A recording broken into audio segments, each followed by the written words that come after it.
Melis? Bir şey mi oldu? Kimsin sen?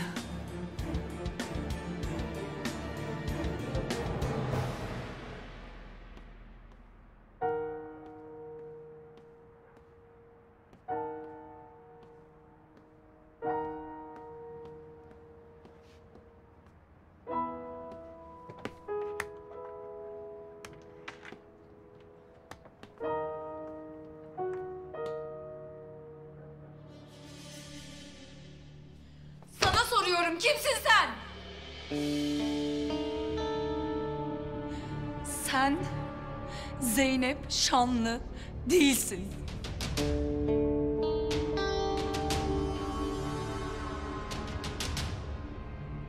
Cevap ver, kimsin? Polisi arıyorum. Dur, dur!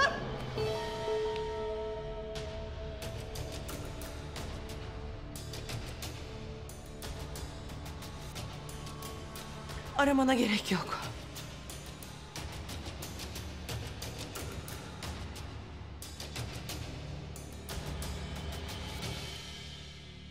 Sana zaten söyleyecektim. Neyi söyleyecektin bana? Ha? Neyi?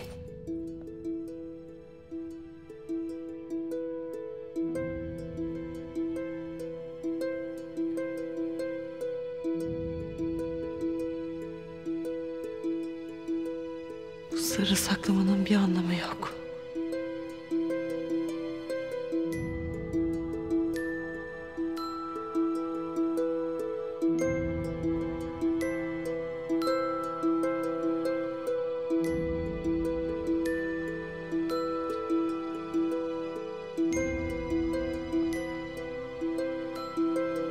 Kimsin sen?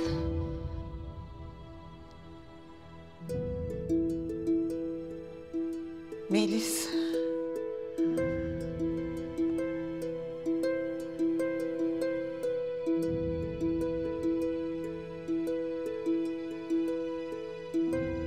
Benim.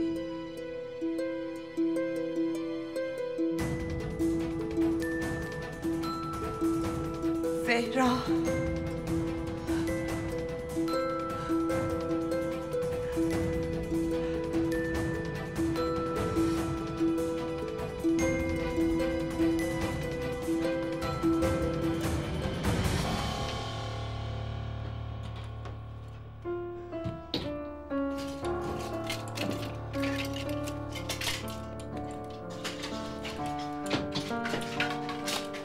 Yok.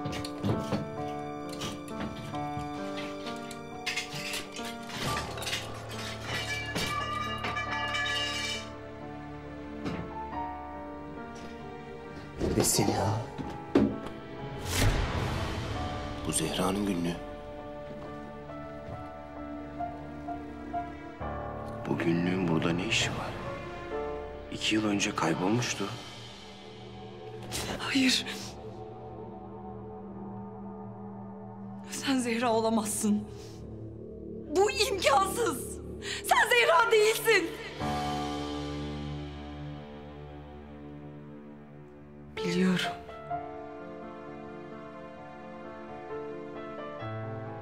Buna inanması zor.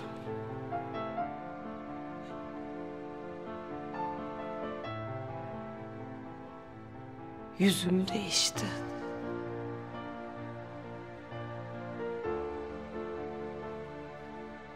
Bunca zaman geçti.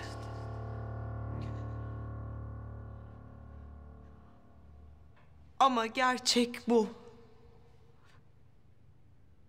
Ben Zehra'yım.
uyuz komiser kendisini yine sen olarak tanıtıp beni kandırmaya çalıştı.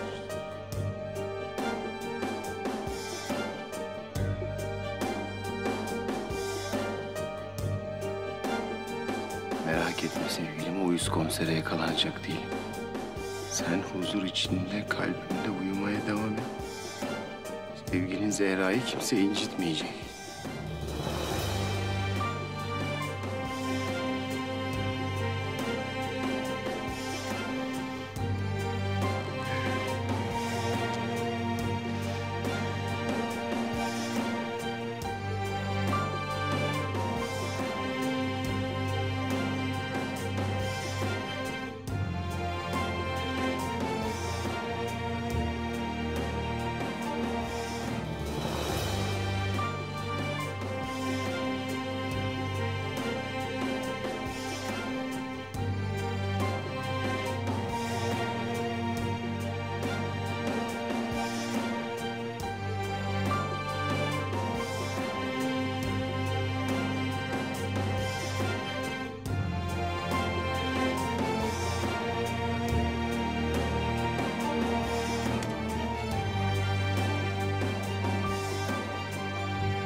Her şey bitti artık. Benim kim olduğumu biliyor.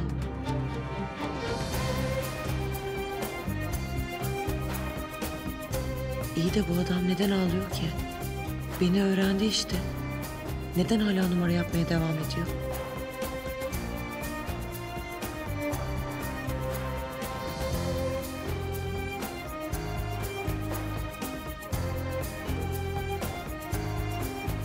Zehra. Hala bana oyun oynuyor.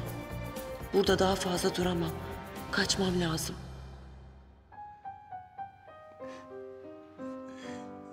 Zehra.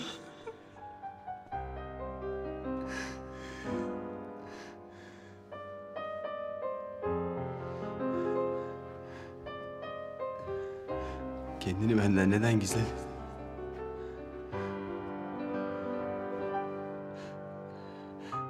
Seni beğenmeyeceğimi mi düşündün? Hayır, bu adam Ziya olamaz. Beni kandırmaya çalışıyor.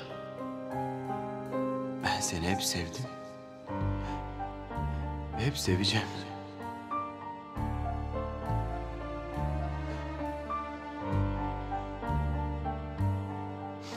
Bir de asla ayrılmayacağız.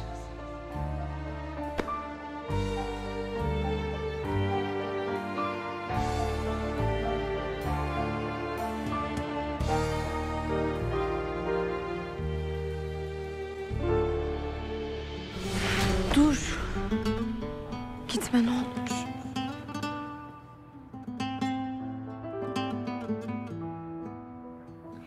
Seni seviyorum.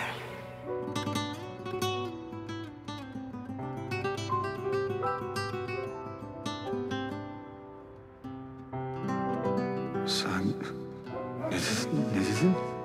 Seni seviyorum dedim. Seni çok seviyorum.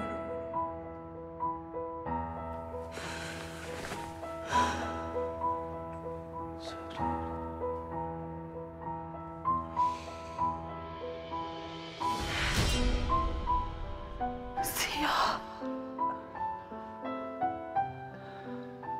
Zehra.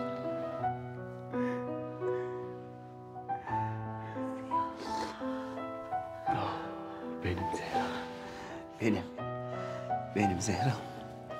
Ya sen misin gerçekten? Benim.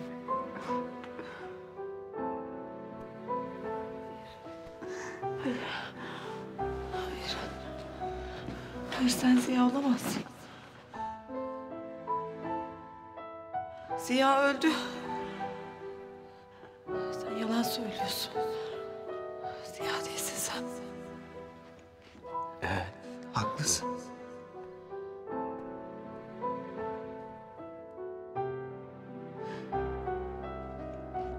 İki yıl önce seni kurtaramadım. İşte o gece öldüm ben.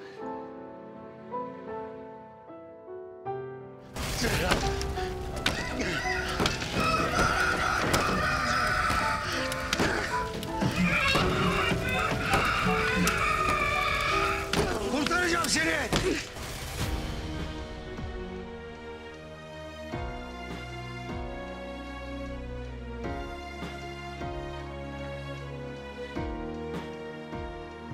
Seni kurtaramadığım için 2 yıl boyunca her gün öldüm ben Zehra.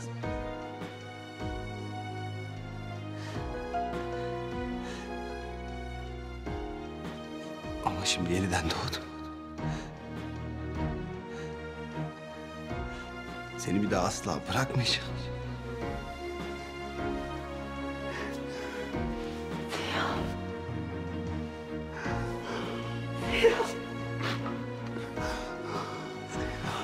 Zehra. Bir daha seni benden hiç kimse ayıramayacak. Seni benden almalarına izin vermeyeceğim bir tane.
O kulübeden niye beni kurtarmadın ha? Ya senin yüzünden yüzümü değiştirmek zorunda kaldım ben.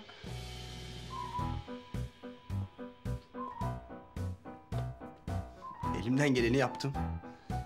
Kızıl Ejder'den intikamımızı da ben aldım. Sen ne işe yarıyorsun ha? Kalbimi kırıyorsun. Ya bir de 2 sene boyunca sürekli peşimden beni kovaladın sen ya. Vallahi Zehra olduğunu bilmiyordum be Zehra'm. Ya.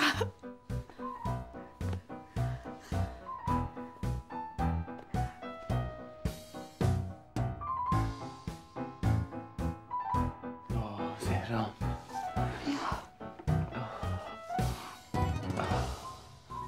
Ya. Bir saniye ya. Ya sen Ziya'ya hiç benzemiyorsun. Ne yapayım? Sen sanki Zehra'ya çok benziyorsun. Ya ama sen gerçekten hiç benzemiyorsun. Yoksa yeni yüzümü beğenmediğini mi ima ediyorsun? Ha, yok yok onu demek istemedim. Ama ne bileyim. Artık benden hoşlanmıyor musun yoksa? Ya olur mu öyle şey? Ben Ziya'dan hep hoşlanmışımdır.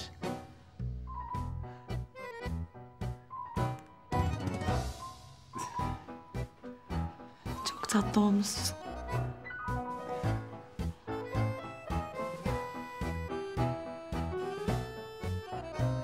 Ya ama insan birazcık benzer yani. Ama yeter. Yeter yani, gel şuraya. Allah Allah, amma uzattın he. Benzemiyorsan benzemiyorum. Kertenkeleyim ben işte. Niye üstüme geliyorsun ki bu kadar? Ya tamam kızma. Hayır yani. Biz senin yeni tipin hakkında bir şey söyledik mi? Bir saniye. Ne varmış benim yeni tipimde? Ne yok ki? Ne dedin sen? Ya şaka yaptım. Çok tatlı olmuşsun dedim. Çok tatlı. Yalan söyleme. Doğruyu söyle. Yeni yüzümü beğenmedin mi? Ama ne önemi var ki sanki tipin ya? Amma da taktın he.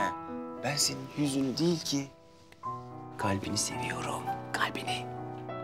Kalbimi sevdin ama yüzümü sevmedin. Yok bir tanem, o anlamda değil ya.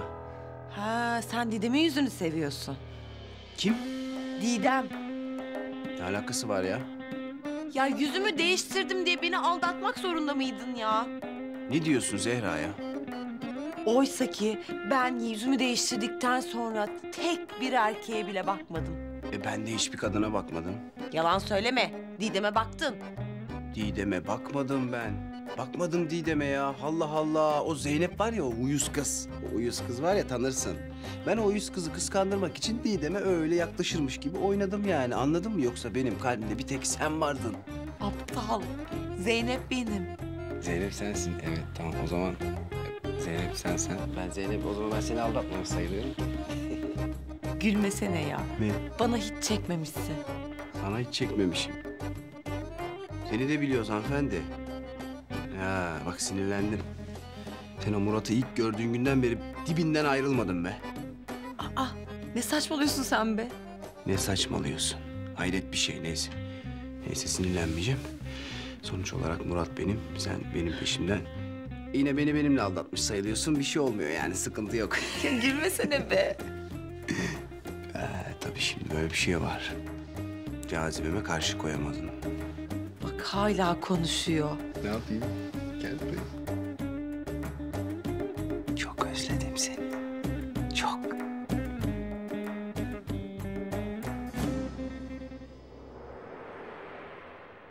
Gizem. Ölmek istemiyorum Hicabi. Kurtar beni. Gizem. Hadi uyan artık. Bırakma beni Hicabi. Gizemciğim. Seni hiç bırakır mıyım? Bak yanındayım. Hadi uyan. Ne kadar ömrüm kaldı Hicabi? Fesubhanallah. Olur mu öyle şey Gizem? Hadi kalk uyan. Nasıl uyanayım Hicabi? Öldüm ben. Akıncı'nın yüzünü gördüm bir kere. Ya batıl inanç o. Yani Akıncı'nın yüzünü gördün diye ölmem mi gerekiyor? Tövbe yarabbim, olur mu öyle şey? Kimin ne zaman öleceğini ancak Allah bilir. Gizem. Hadi uyan. Gizem. Hicabi? Hicabi sen niye maskeni çıkarıyorsun ya? Sen beni öldürmek mi istiyorsun? Hem Akıncı olduğunu benden gizliyorsun hem de beni öldürmek istiyorsun. Sen benden kurtulmak mı istiyorsun Hicabi?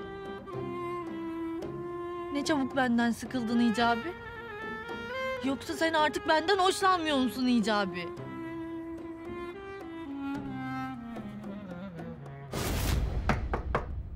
Zeynepciğim. Müsait misin? Yılmaz bu. Olmaz. Ne işi var bunun burada? Ya adam burada yaşıyor. Ne işi olsun? Zeynepciğim. Müsait misin? Seninle bir şey konuşacağım. Çok önemli. Zeynep. Zeynepçiyim mi? Bak Zeynepçiyim diyor ya. Ben onu mahvederim he. Çabuk, müsait değilim de çabuk. Çabuk gebertirim onu bak. Yılmaz'cığım şu anda hiç müsait değilim. Biraz işim var benim. İşin mi? Ne işin ya? Ben şey yapayım, yardımcı olayım. Bakayım nedir ya? Geleyim bir. Saklanma. Nereye saklanma? Şu perdenin arkasına gel. Hadi.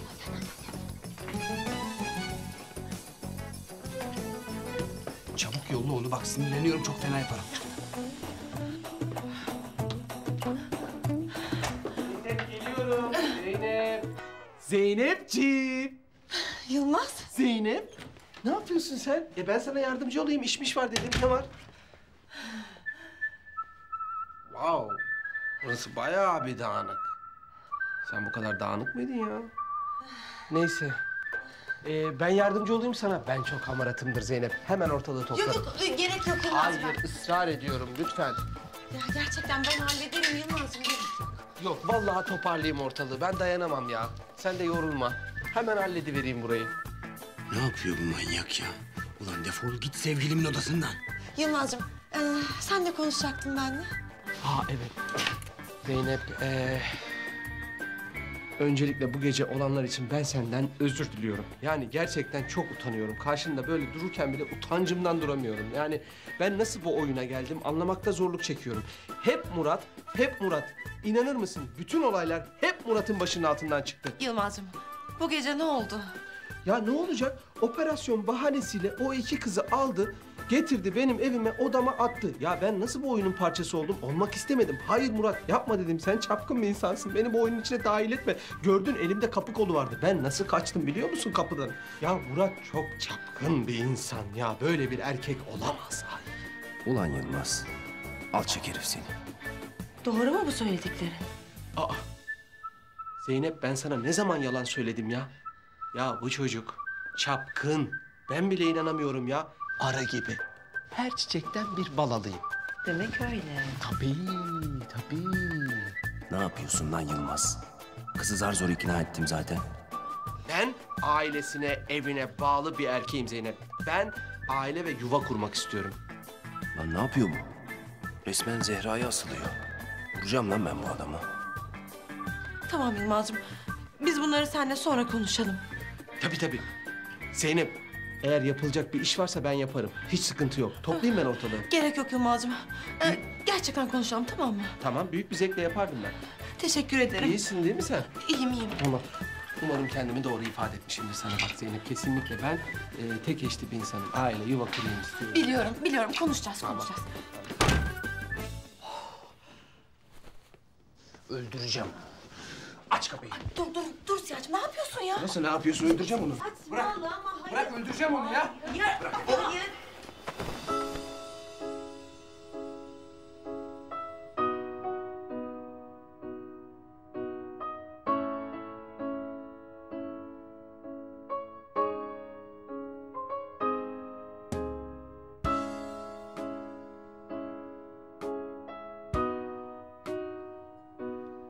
Canım. Seni çok özledim. Seni çok özledim.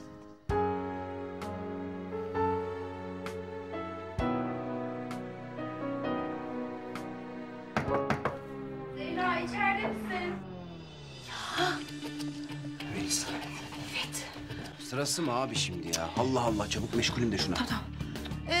Melis'ciğim meşgulüm şu anda. Birazdan konuşalım mı? Zehra seninle konuşmam lazım lütfen.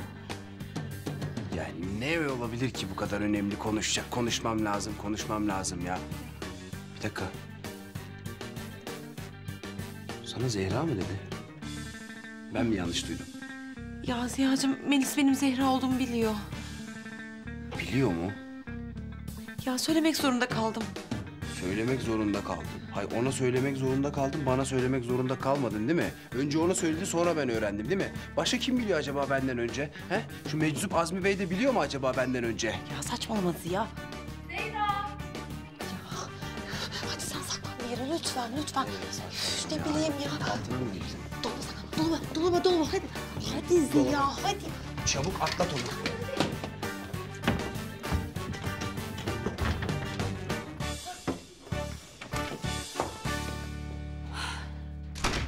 Zehra. Benim seninle konuşmam lazım. Ya tamam canım geçti. Zehra, lütfen ne olur bana her şeyi anlat. Ya sen oradan nasıl kurtuldun benim aklım ermiyor. Yüzün nasıl değişti? Ya maskeli kız ne ara oldun, nasıl oldun? Ne olur bana her şeyi anlat. Ben sabaha kadar uyuyamam. Melis'ciğim yarın anlatsam olur mu? Zehra ne olur. Bak uyuyamam gerçekten. Benim her şeyi bilmeye ihtiyacım var. En kısa detayına kadar, ayrıntısına kadar anlat tamam mı lütfen? Ben gerçekten hiç müsait değilim. Zehra? Zehra bu odanın hali ne böyle? Sen hiç böyle bir insan değildin. Aa, bak şunları toplayalım birlikte. Sonra bana anlatacaksın tamam mı her şeyi? Ya gerek yok, ben yaparım. Sen de bir ses duydun mu? Yo duymadım. Ah, dışarıdan gelmiştir. Çok ses var dışarıda. Ya bak Zehra, çok dikkatli olmalıyız tamam mı? Murat komiser senin peşinde. Ha biliyorum Melis'ciğim. Ya adam inatçının teki çıktı, sürekli maskeli kızı soruyor. Ya aynı rahmetli Ünsal eniştemiz gibi. O nasıl kafayı kertenkeleye taktı, bu da maskeli kıza taktı. Biliyorum. Murat gerçekten onun kafası hiç iyi değil, biliyorum Melis'ciğim. Tamam ama yine de çok dikkatli olalım tamam mı? Her an karşımıza çıkabilir. Melis'ciğim ben toplarım. Ya tamam ben bunları koyayım dolaba, sen şu arkadakileri topla hadi. Melis'ciğim gitme. Dolaba gitme, dolaba gitme. Ya topla işte onları hadi. Açma.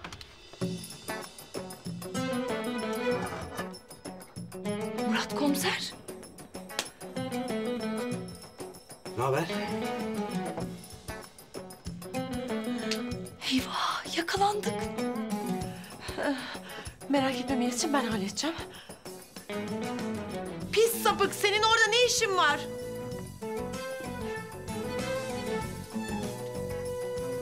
Sapık mı? Sen benim dolabıma gizlenip de ne yapmayı amaçlıyorsun pis sapık? Gizlenip mi? İyi de dolabına beni sen soktun ya. Ya bir de iftira atıyor ya, sapığa bak sen. Sapık mı? Bir dakika ya. Bir dakika, olmaz öyle. Sen soktun beni odana. Dolabının içine de sen soktun, odana da sen soktun. Ya bir saniye ya, ne oluyor burada? Ya Zeynep'ciğim, Murat komiser ne diyor? Gerçekten o dolaba sen mi soktun? İftira atıyor Melis'ciğim. Vallahi iftira değil Melis. O dolaba gir dedi, ben de girdim dolaba. Nasıl ya? Zeynep, gerçekten Murat komiseri dolaba sen mi soktun? Ya Melis'ciğim bana inanmıyorsun da şu adama mı inanıyorsun? Allah aşkına şunun tipine bak, hiç güvenilir bir adam mı bu? Vay be. Demek şimdi böyle oldu ha? Az önce seni çok özledim diyordun bana. Ne?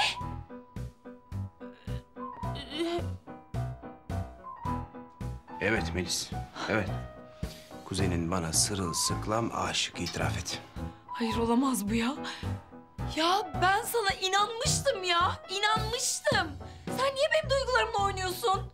Ya Melis sen ne diyorsun? Sen Zehra değilsin. Zehra olsaydın başka bir adamla bir işin olmazdı senin. Seni Yılmaz komisere şikayet edeceğim. Dur Melis'ciğim, ne olur dur. Ben sana her şeyi anlatacağım. Ya daha ne anlatacaksın ya? Her şey ortada işte.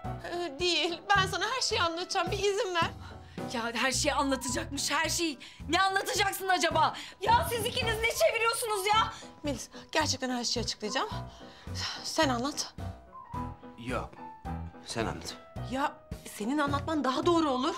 Hayır, senin kuzenin, senin de anlatman daha doğru olur. Lütfen hadi. Aa yeter ya. Sen anlat, sen anlat. Biriniz anlatın işte. Melis'ciğim, ben teknik olarak Ziya'yı hiç aldatmadım. Öyle mi canım?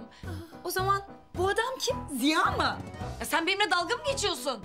Aslında evet, yani tam da göründüğü gibi Murat komiser eşittir Ziya. Ne? Evet Melis'ciğim, Ziya ben. Merhaba, nasılsın? Pardon. Merhaba. Ne haber? Siz benimle dalga mı geçiyorsunuz? Yo hiç dalga geçmiyoruz. Şimdi Melis'ciğim şöyle olmuş.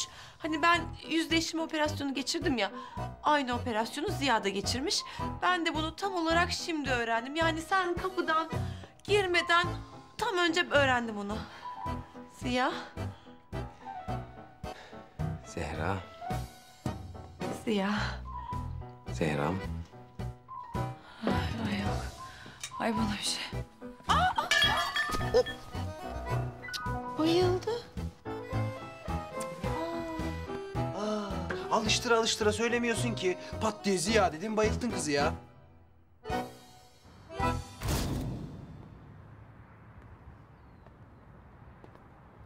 Dediğim gibi Hicabi. Seninle evlenemem. Daha önce de söylemiştim. Polisin aradığı biriyle hayat kurmam mümkün değil. Ben sensiz yaşayamam Gizem. Bana bunu yapma. Ben seninle evlenip güzel bir aile kurmak istiyorum. Tamam o zaman. Bunun tek bir çözümü var. Bu kostümü çıkaracaksın, bir daha da hiç giymeyeceksin. Akıncı olmayacaksın Hicabi. Böylece polis de seni aramayacak. Söz veriyor musun Hicabi? Akıncı olmayı bırakacak mısın? Gizem, aile kurmak benim için akıncı olmaktan daha önemli. Biliyordum. Biliyordum. Beni seçeceğini biliyordum. O zaman barıştığımıza göre... Bir saniye. Bu yüzüğü de parmağına takabilirim. Evet. Evet, bak.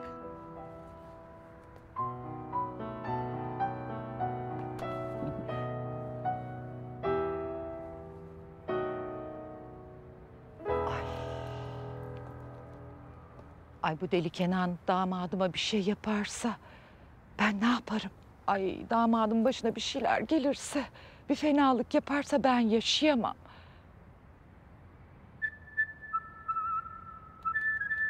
Ay damadım. Ay.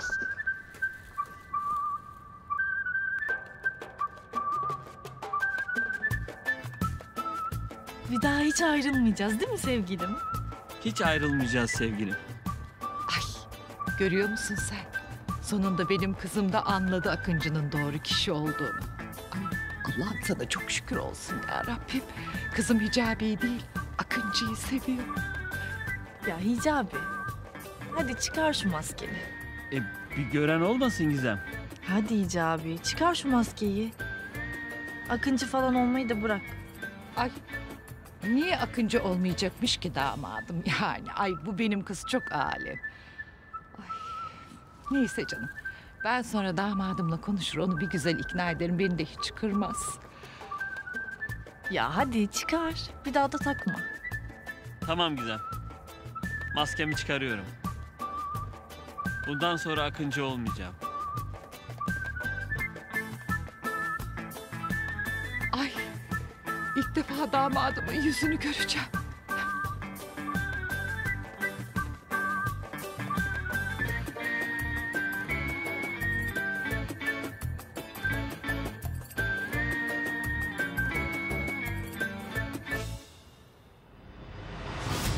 Damadım.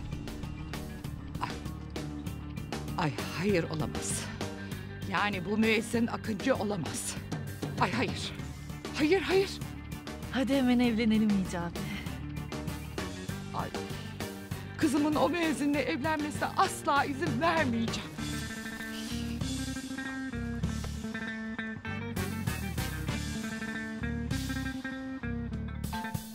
Allah Allah, bu saatte kim ola ki bu ya? Alo. Yılmaz komiser. Ben Ayla Gizem'in annesi. Ayla Hanım. Yılmaz komiser. Ben Akıncı'nın nerede olduğunu biliyorum. Hemen gelin, hemen tutuklayın onu. Bir dakika, Akıncı mı dediniz? Evet Akıncı. Bizim mahalledeki koruluğun orada. Yalnız kaçmadan hemen gelin. Yakalayın hadi çabuk. Ulan Akıncı, bu sefer elimden kurtulamayacaksın. Senin sayende kertenkeleyi de yakalayacağım ben. İkinizi var ya, kodese tıkacağım. Böyle kafanızı, gözünüzü yaracağım lan bu sefer. Kızımla evlenmene asla müsaade etmeyeceğim.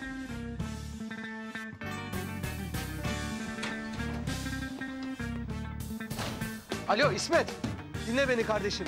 Bu eski Pınar Mahallesi var ya, Akıncı'nın orada olduğuna dair ihbar geldi. Kardeşim bak, sen ekipleri oraya hızlıca yolla. Ben de hemen geliyorum. İsmet, dikkat edin ha. Hadi kardeşim. Hadi Melis. Ay Başarabilirsin. Melis'ciğim iyi misin? Ya ben de akıl mı bıraktınız ya? Bana bakın. Siz ikiniz beni kandırmıyorsunuz değil mi? Ya haklısın, her şeyi çok hızlı öğrendin. Melis'ciğim, istersen seni odana götüreyim ha? Melis, bu öğrendiklerini kimseyle paylaşmazsın değil mi? Ya ben ne öğrendim ki? Sen Zehra, sen de Ziya'sın öyle mi? Buna kim inanır ki?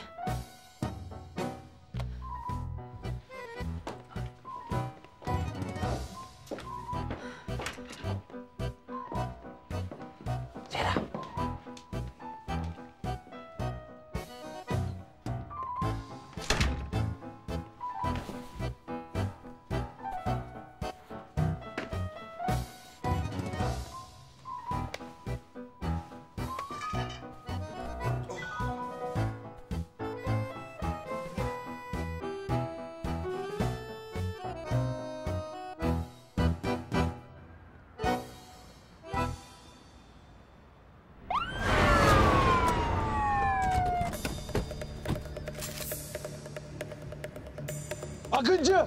Teslim ol!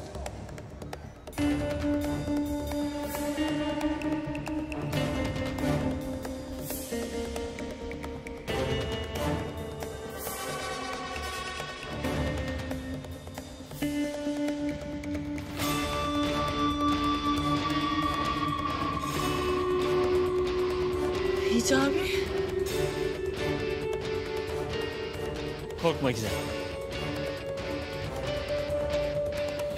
Akıncı! Yüzünü dön!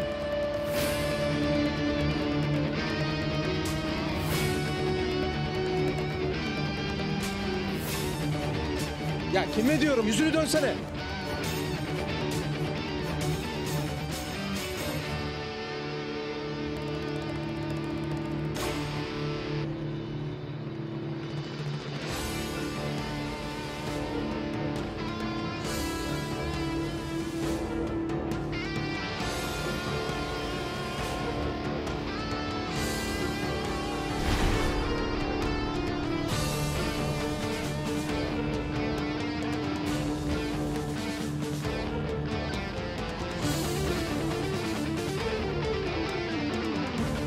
Hicabi?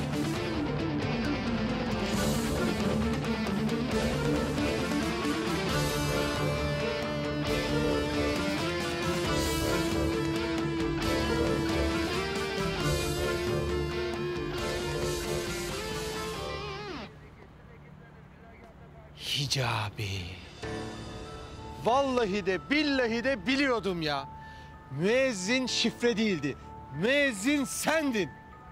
Ulan Hicabi, sen var ya sen. Seni çakal seni.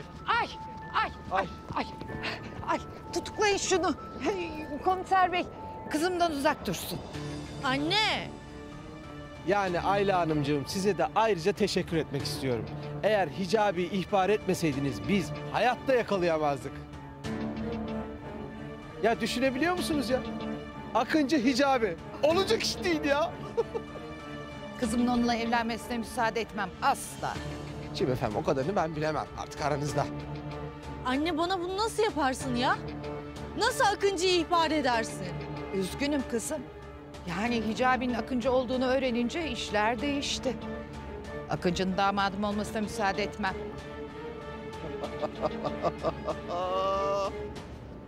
Hicabi efendi.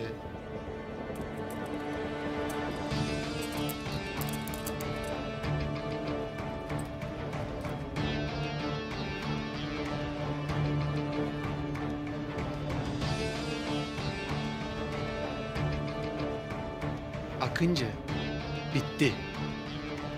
Oyun bitti. Final. Buraya kadar. Bırak. Hadi abi. Hadi abi. Götürün bunu. Hadi abi. Hadi. Hadi Akıncı. Ya hadi. Hadi abi. Şimdi Ayla Hanımcığım siz de benim arabaya geçin. Ben de geliyorum. Hadi Gizemciğim. Gizem. Hadi. Hadi Gizem. Arkadaşlar hadi.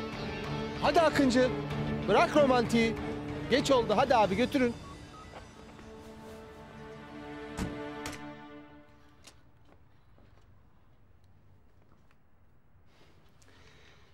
Beni çok beklettin. Aa. Sen ne yapıyorsun burada? Ne yapayım seni bekliyorum. Ay gel bakayım sen şöyle buraya biraz çık. Kapıyı kilitleyelim artık. Yeter çok sıkıldım. Sabahtan beri yani anladın sen. Ha? Oldu mu? Oldu tabii gel. Gel.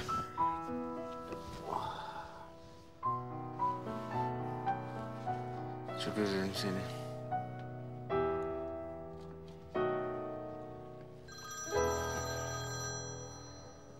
Allah'ım ya Rabbim sırası mı şimdi ya?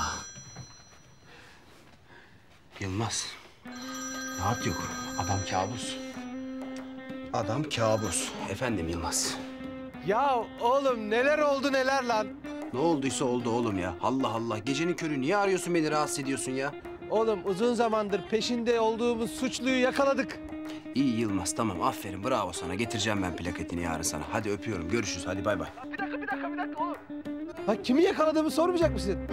Tamam Yılmaz tamam. Kimi yakaladın? Hadi söyle de kapat telefonu uyuyalım artık. Oğlum Hicabi'yi yakaladık Hicabi. Hicabi'yi mi yakaladın? Tabii oğlum Hicabi'yi yakaladık.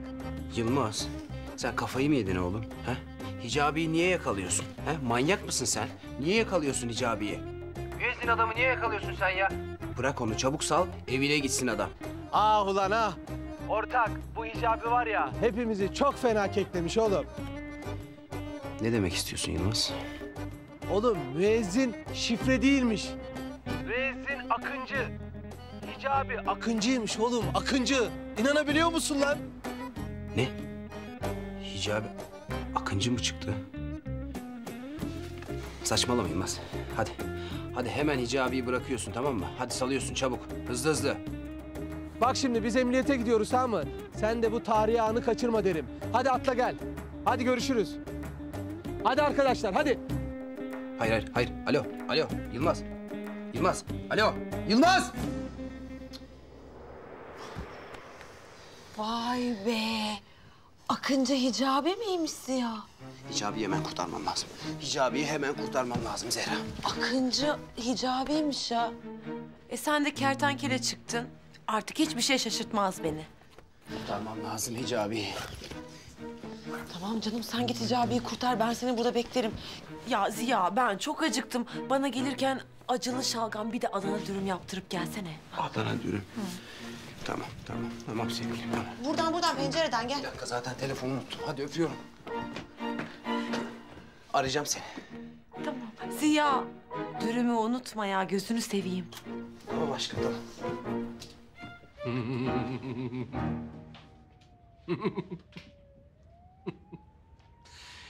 Ne oldu Akıncı? Öyle oturuyorsun orada. Nasıl yakaladım ama seni? Tam böyle aksiyonun içinde ensene bindim. Ayla Hanım. Vallahi size de teşekkür ederim. İhbarınız olmasaydı ben Akıncı'yı yakalayamazdım yani.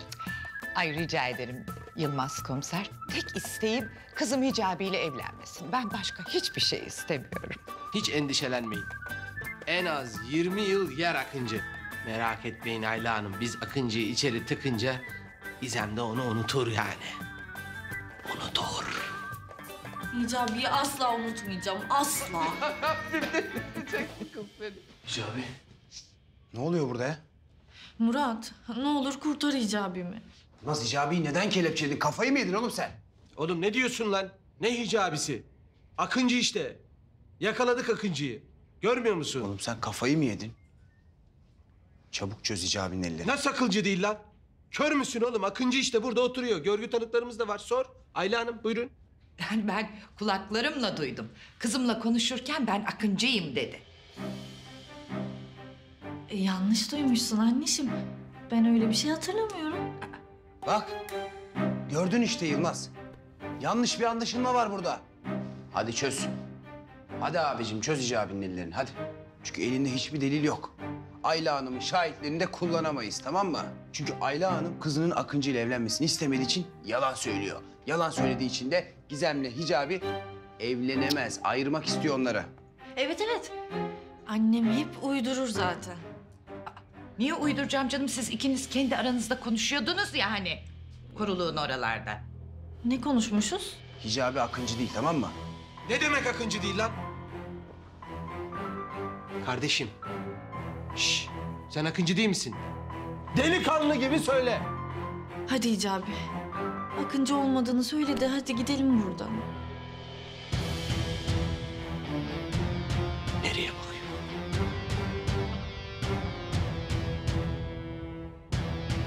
Hicabi. Hadi güzel kardeşim. Yılmaz komisere Akıncı olmadığını söyle.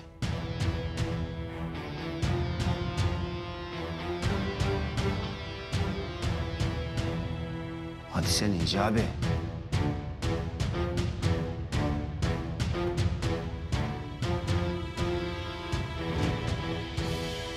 Tabii. Söylemesine ne gerek var? Çünkü o da biliyor ki Akıncı olmadığını. Değil mi Hicabi? Konuşsana Hicabi. Konuşsana. Hadi Yılmaz. Ver şu anahtarları Yılmaz. Yılmaz ver şu anahtarları. Anahtar vermem, çek elini ya. Yılmaz. Bırakır mısın ya? Bana bak, ver şu anahtarı. Ya. İşte burada. Burada bak. Hicabi. Hadi be güzel kardeşim. Hadi uzat ellerini çözeyim. Ay Yılmaz komiser ne oluyor burada yahu? Ay siz bunu yakaladınız ya.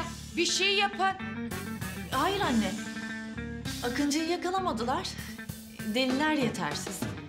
Hicabi Akıncı olduğunu söylemedi ki. Ay ne demek deliller yetersiz? Zaten hiçbir suçlu olduğunu söylemez ki. Ay bu ne saçmalık, Allah aşkına bir şey yapın Yılmaz Bey. Hayır Murat. O kelepçeyi çözersen, onu serbest bırakırsan sen de suçun parçası olursun. Ben böyle bir şeyi affetmem. Akıncı'yı serbest bırakamazsın. Hayır. Ne Akıncısı oğlum ya? Allah Allah. Akıncı falan değil o. Hicabi o. Benim kardeşim o ya. Hicabi hadi kardeşim. Uzat şu ellerini çözeyim hadi.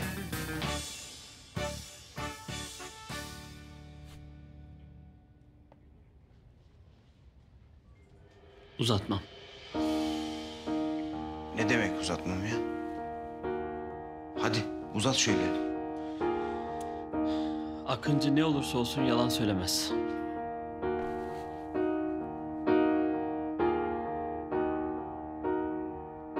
Yılmaz komiser. Akıncı benim. İşte bu! İşte bu, işte bu. Ben yakaladım Akıncı'yı, ben yakaladım canım. İnanır mısın? Biliyordum.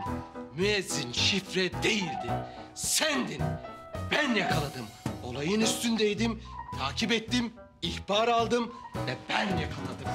Ne yaptın Hicabi sen? Ne yaptın? Kusura bakmayın hocam. Yalan söyleyemezdim. Hicabi bana bunu nasıl yaparsın ya? Gizem. Akıncı asla yalan söylemez. Üzgünüm. Ay Allah'ım şükürler olsun ya Rabbim, sonunda Hicabi'den kurtuldum. En az 20 yıl yer. Yemezse yanına yatar. Oh, umarım diyette değilsindir. 20 yıl yahu. Ömür yetmez. Hop bir dakika ya. Nasıl 20 yıl ya? Ne yaptınız? Adam mı öldürdü bu ya? En fazla 2 yıl. 2. Ne? 2 yıl mı? Oh be 20 yıl değil en azından. Sevgilim sen merak etme ben seni 2 yıl beklerim. 2 yıl mı? 2 yıl mı? En az 20 yıl yer ya. Saçmalama ya. Ben hukuk biliyorum. En fazla 2 yıl. 20 yıl. 2 yıl yer en az. 20 yıl yer oğlum. Ulan ben bu işi biliyorsam en fazla 2 yıl yer bu adam. 20 yıl. Ne oluyor burada?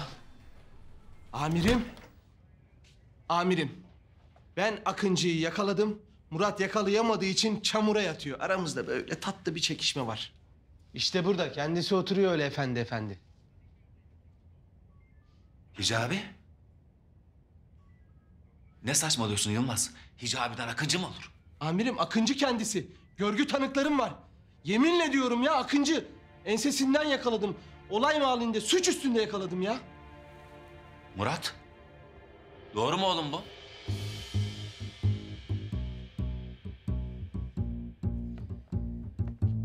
Maalesef amirim. Hicabi? Kalk ayağa kalk ya. Buyurun amirim.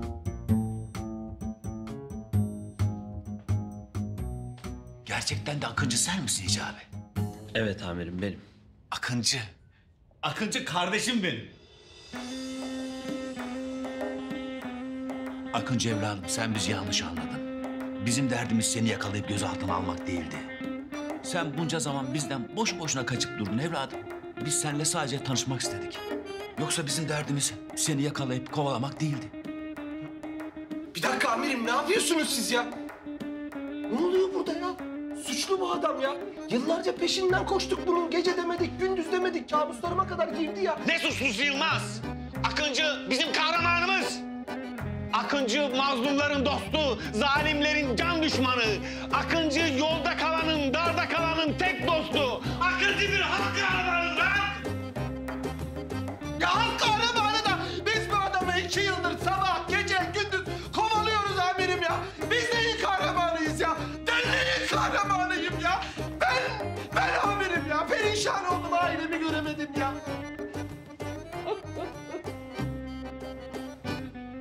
Teveccühünüz amirim. Ne teveccühü. Bırak artık bu tevazuyu Hicabi. Sen bizim kahramanımızsın. Maskendeki o hilale kurban olayım senin. Kardeşim.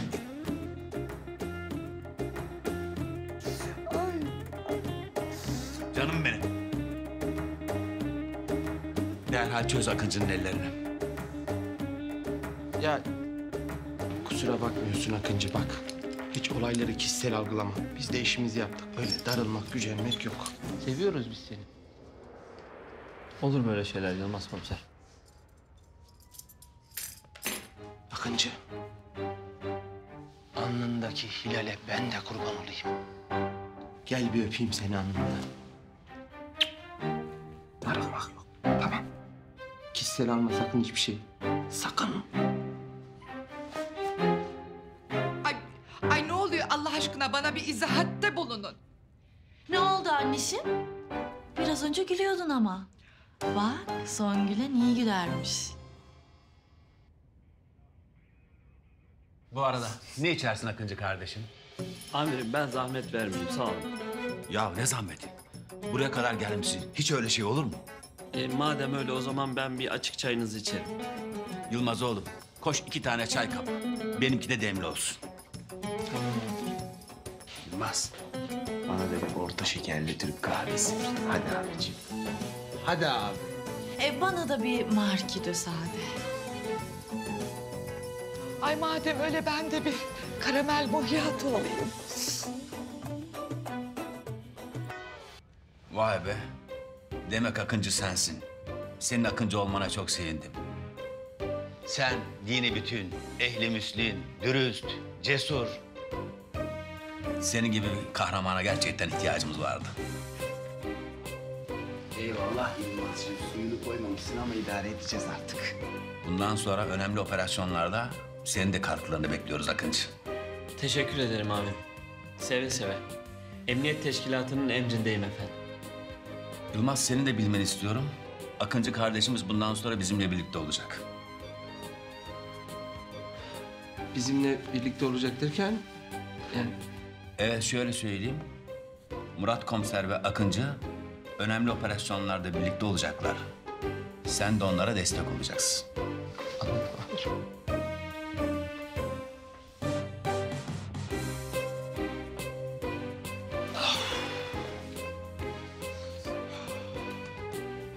Tabii ki amirim, ne demek? Beraber iyi bir takım olacağımıza inanıyorum ben de. Bana böyle bir imkan verdiğiniz için Allah sizden razı olsun amirim. Ne demek Hicabi? Sen bizim veli nimetimizsin. Artık evlenmemizin önünde bir engel kalmadı değil mi Gizemciğim?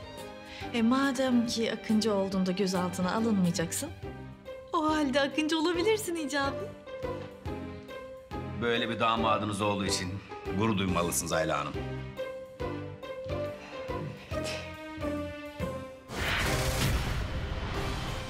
Siz Sayın Akıncı, nişanlınız Gizem Çakır'ı hiç kimsenin etkisi ve baskısı altında olmaksızın kendi öz iradenizle eşiniz olarak kabul ediyor musunuz? Hadi sen evladım.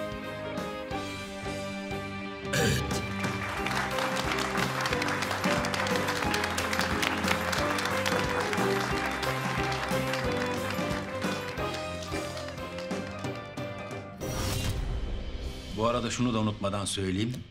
Akıncı'nın kimliği bir devlet sırrıdır. Ve bu odadakiler bu bilgiyi asla hiç kimseyle paylaşmayacaklar. Tabii amirim. Burada olan burada kalır. Çıkmaz. Benden çıkmaz şahsen. Bu aramızda küçük bir sır amirim. Merak etmeyin. Kimseye söyleme. Ay başıma gelenler. İyi o zaman anlaştık. Amirim her şey için teşekkür ederim. Çaylarımızı da içtik. Siz daha fazla rahatsız etmeyelim. Bize müsaade. Estağfurullah Hicabi ne demek? Geç kardeşim, geç.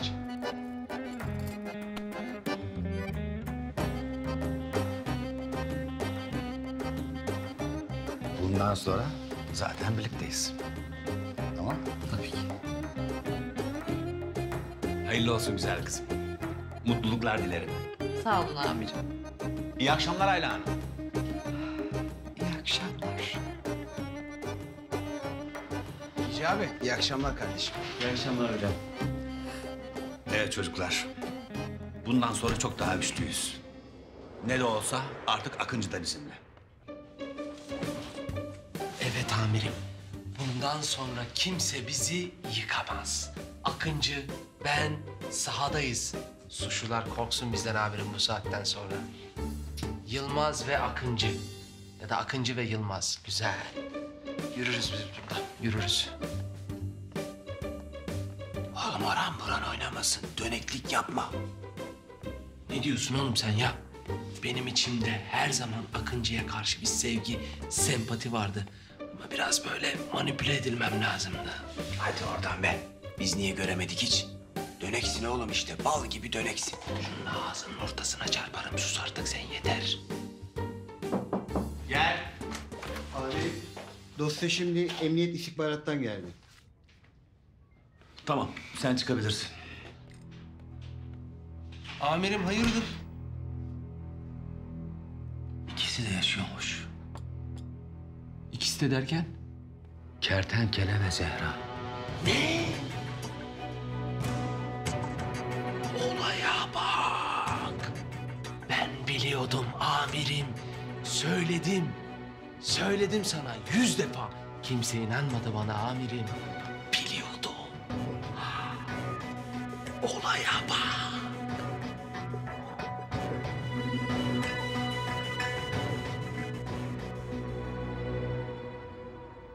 Ne iş arkadaş ya? Hicabi'nin Akıncı çıktığı şokunu üzerinden atamadan Zehra ile Kertenkele'nin yaşadığını öğreniyorum arkadaş. Ama ben sana demiştim, ben sana dedim. Tamam mı kardeşim? Bu maskeli kız Zehra Şanlı, ay yıldızlı adam da Kertenkele diye. Ama sen bana hiçbir zaman inanmadın. Ya o değil de şimdi emniyet müdürü diyor ki gidin bunları yakalayın getirin. Ya yakalayın getirin en kısa sürede de nasıl yakalayıp getireceğiz? Acaba diyorum ki bu senin müezzin Akıncı bize yardımcı olur mu? Gerçi benimki de soru. Akıncı müezzin niye bize yardımcı olsun? Niye gitsin Ziya hocasını şikayet etsin, ele versin?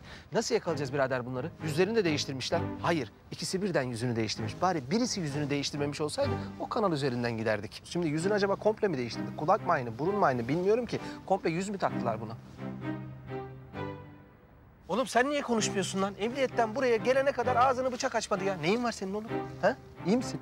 Ne diyeyim ki ben sana Yılmaz? Ha? Ne diyeyim? Allah'ım ya Rabbim ya. Sen bana hiçbir şey deme birader. Öyle mal. Olayları ben çözeceğim.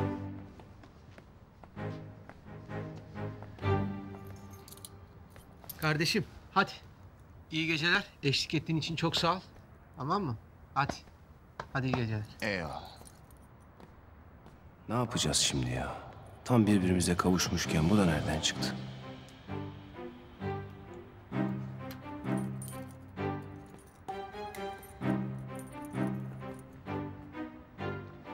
Kardeşim.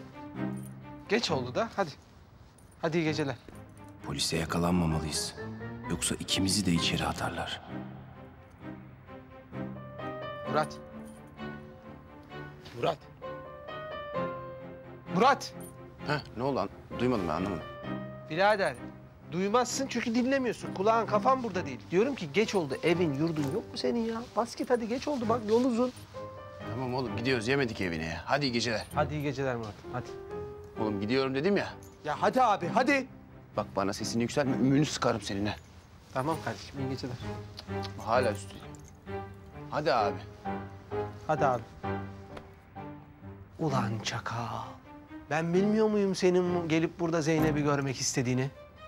Açar mıyım lan ben sana bu kapıyı? Sabaha kadar nöbet tutacağım.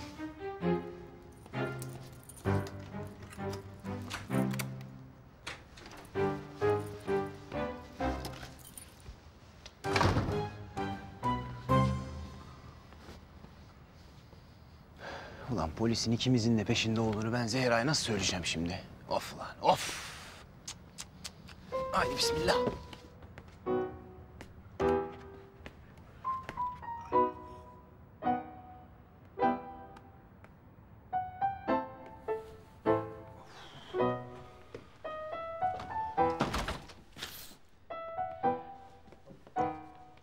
Ne yaptın?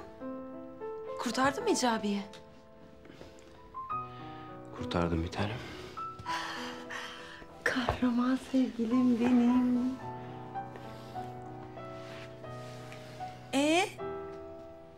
Nerede benim dürümle şalgam? İnanmıyorum ya. Unuttun mu yoksa? Ne oldu Ziya? Bir şey mi oldu? Zehra. Ne oldu Ziya?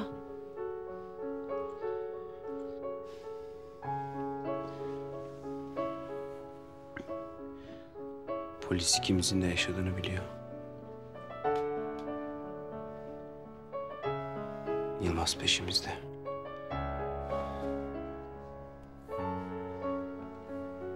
Çok dikkatli olmalıyız bir tanem. Çok.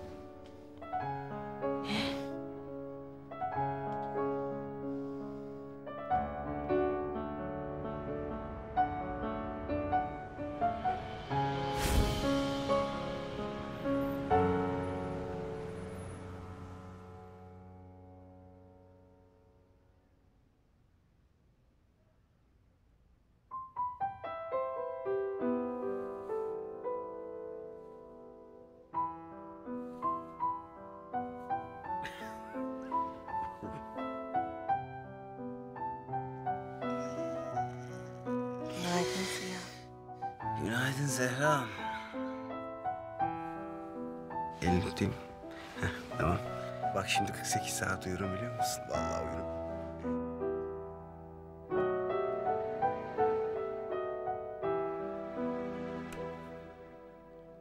Ula siz ayrılmamış mıydınız ha? Ne zaman barıştınız da? Yok anneciğim, ne ayrılması? Olur mu öyle şey? Ben Hicabi'siz yaşayamam ki. Kızım. Ha sen ben Akıncı'yla evleneceğim demedin mi ha? Bu şimdi yaptığın nedir da? Bu çocuk oyuncağı mıdır? Bir Akıncı'yla evleneceğim diyorsun. Bir Hicabi'yle evleneceğim diyorsun. Bu nedir da? Ulan oğlum, senin Meryem'e yaptığın reva mıdır ulan? Ha? Üzdün kızı. Ben ne yaptım baba? Elinin körünü yaptın. Ulan Süslü Aynan'ın kızı Akıncı'yla evlenecekti. Sen de Meryem'le evlenecektin ha? Bu kız ne yapacak ha? Kızım üzülme. Bu da gelir geçer ha? Ya enişteciğim ne üzülmesi ya? Mutluluktan havalara uçuyorum. Akıncı sonunda bana kaldı. Ne? Ben Akıncı'ya vuruldum teyzeciğim. Bundan sonra Hicabi sadece beşik kertmemdir benim. Akıncı'ya mı vuruldun? Evet teyzeciğim. Ula kızım. Ha biz seninle Hicabi'nin arasını bulmak için bu kadar uğraştık. Boşuna mı uğraştık da? Ay, olur mu öyle şey teyzeciğim ya? Hicabi benim beşik kertmemdir. Dünya ahiret yani. Uy. Hadi kalk. Kalk sarılayım sana. Kalk sarılalım gel. Mantıklı. Sana ömür boyu mutluluklar dilerim Gizemciğim. Allah bir yastıkta kocasın inşallah. Amin Concim. Darısı senin başına. Hadi inşallah. Asiye, ha burada neler oluyor? Sami Efendi, vallahi ben hiçbir şey anlamış değilim da. Baba, anne. Hadi herkes mutlu olduğuna göre artık kahvaltı hazırlayalım. Kahvaltıya geçelim ha? Durun. Bir fikrim var. Şimdi hepimiz Zeynep'in kafesine gidelim ve kahvaltıyı orada yapalım. Mantıklı. Olur be kankacığım seni mi kıracağım? Hadi gidelim. Hadi Concim. Hadi. Demek yaşıyor. Biliyordum ya. Yaşadığını biliyordum o sahtekarın. Sahtekar. Sahtekar kertenkele. Sahtekar imam. Gerçek imam benim. Ya baba bir sakin ol Allah aşkına. Yakalayacağız kertenkeleyi. Sen sus, saygısız. Hissediyorum ya. Evet, evet. Hissediyorum o buralarda bir yerde. Kokusunu alıyorum onu. Evet, evet, o buralarda bir yerde. Bunu bir yakalayayım var ya. Anında cezasını keseceğim. Mendebur meymeretsiz, sahtekar. Ya babacığım, hem görsen nasıl tanıyacaksın ki adam suratını değiştirmiş. Konuşma saygısız. Ben hissederim. Ben hissederim. Onun kokusundan, onun kötü enerjisinden hissederim onu.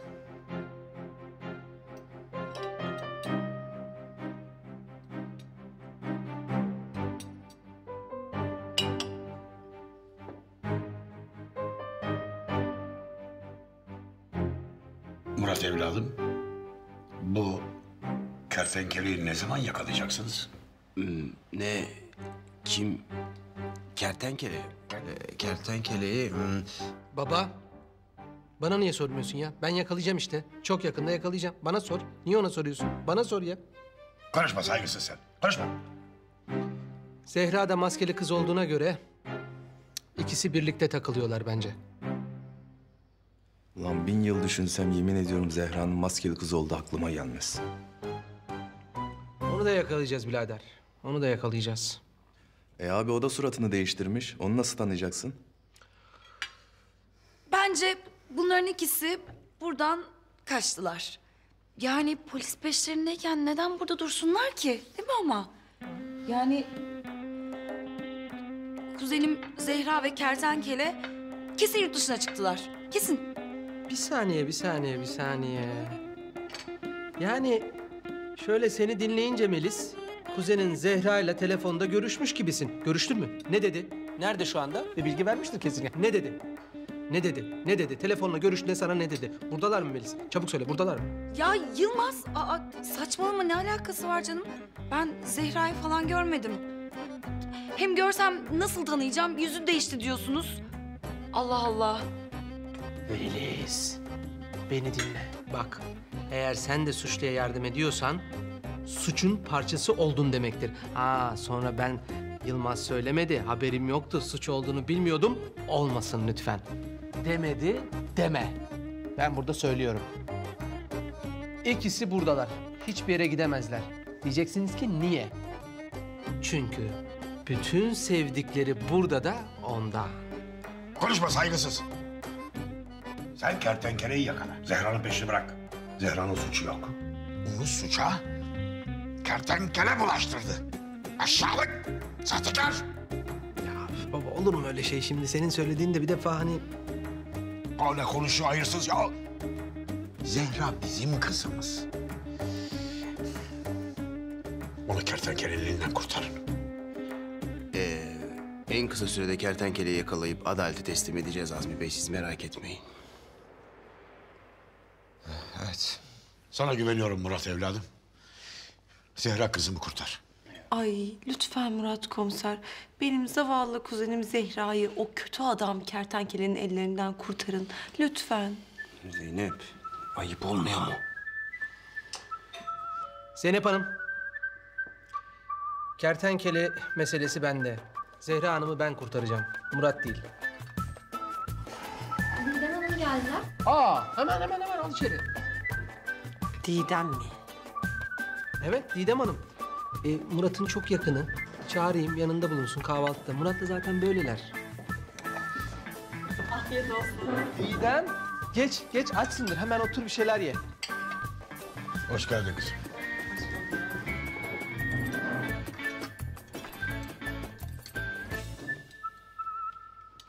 Merhaba Muratcığım. Aa, merhaba Didem. Muratcığım mı? Ha? Oo. Didem, biz de Zehra ve kertenkele ile ilgili konuşuyorduk. Şu Zeynep'in ölen kuzeniyle sevgilisi de değil mi onlar? Ölmemişler. Yaşıyorlarmış.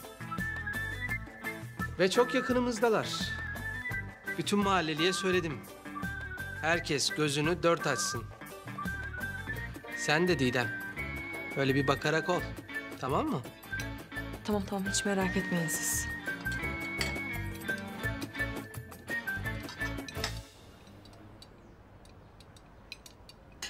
Ya uşaklar, bu kertenkele yaşaymış ha. Ya nasıl olur bilemedim ha. Abi yüzü de değişmiş diyorlar. Ana, benim derhal kaçmam lazım. Ula yalnız onun yüzü mü değişmiş? Zehra'nın yüzü de değişmiş. Zehra da yaşaymış. Aa. Ne? Zehra da mı yaşıyor? Bu Yılmaz komiser var ya arkadaşlar. Dedi ki Zehra ile kertenkeleyi görürseniz muhakkak bana haber verin dedi. Abi, şimdi bunlar yüzlerini değiştirdilerse biz görsek nasıl tanıyacağız? Vallahi bunu bilemedim. Hicabi, duydun mu Zehra yaşıyormuş. Evet Gizem, ben de çok şaşırdım. Ziya hocam bana öyle söyledi ama... Ziya hocan mı? Murat komiser işte ya. Hicabi, gözün aydın. Ha? Ziya hocan yaşaymış. Ulan Hicabi, ha senin bu eve bitiremediğin Ziya hocan kertenkele midir? O muydu?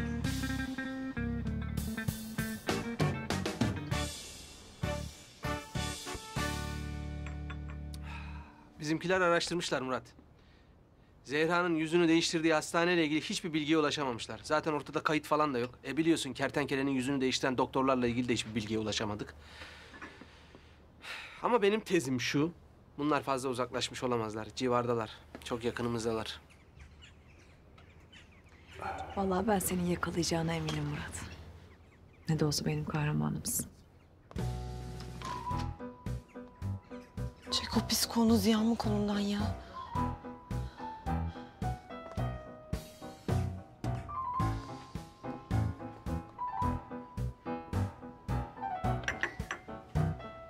Ya gerçekten birbirinize çok yakışıyorsunuz çocuklar. Evlilik ne zaman? Ne saçmalıyorsun? Ne evliliği?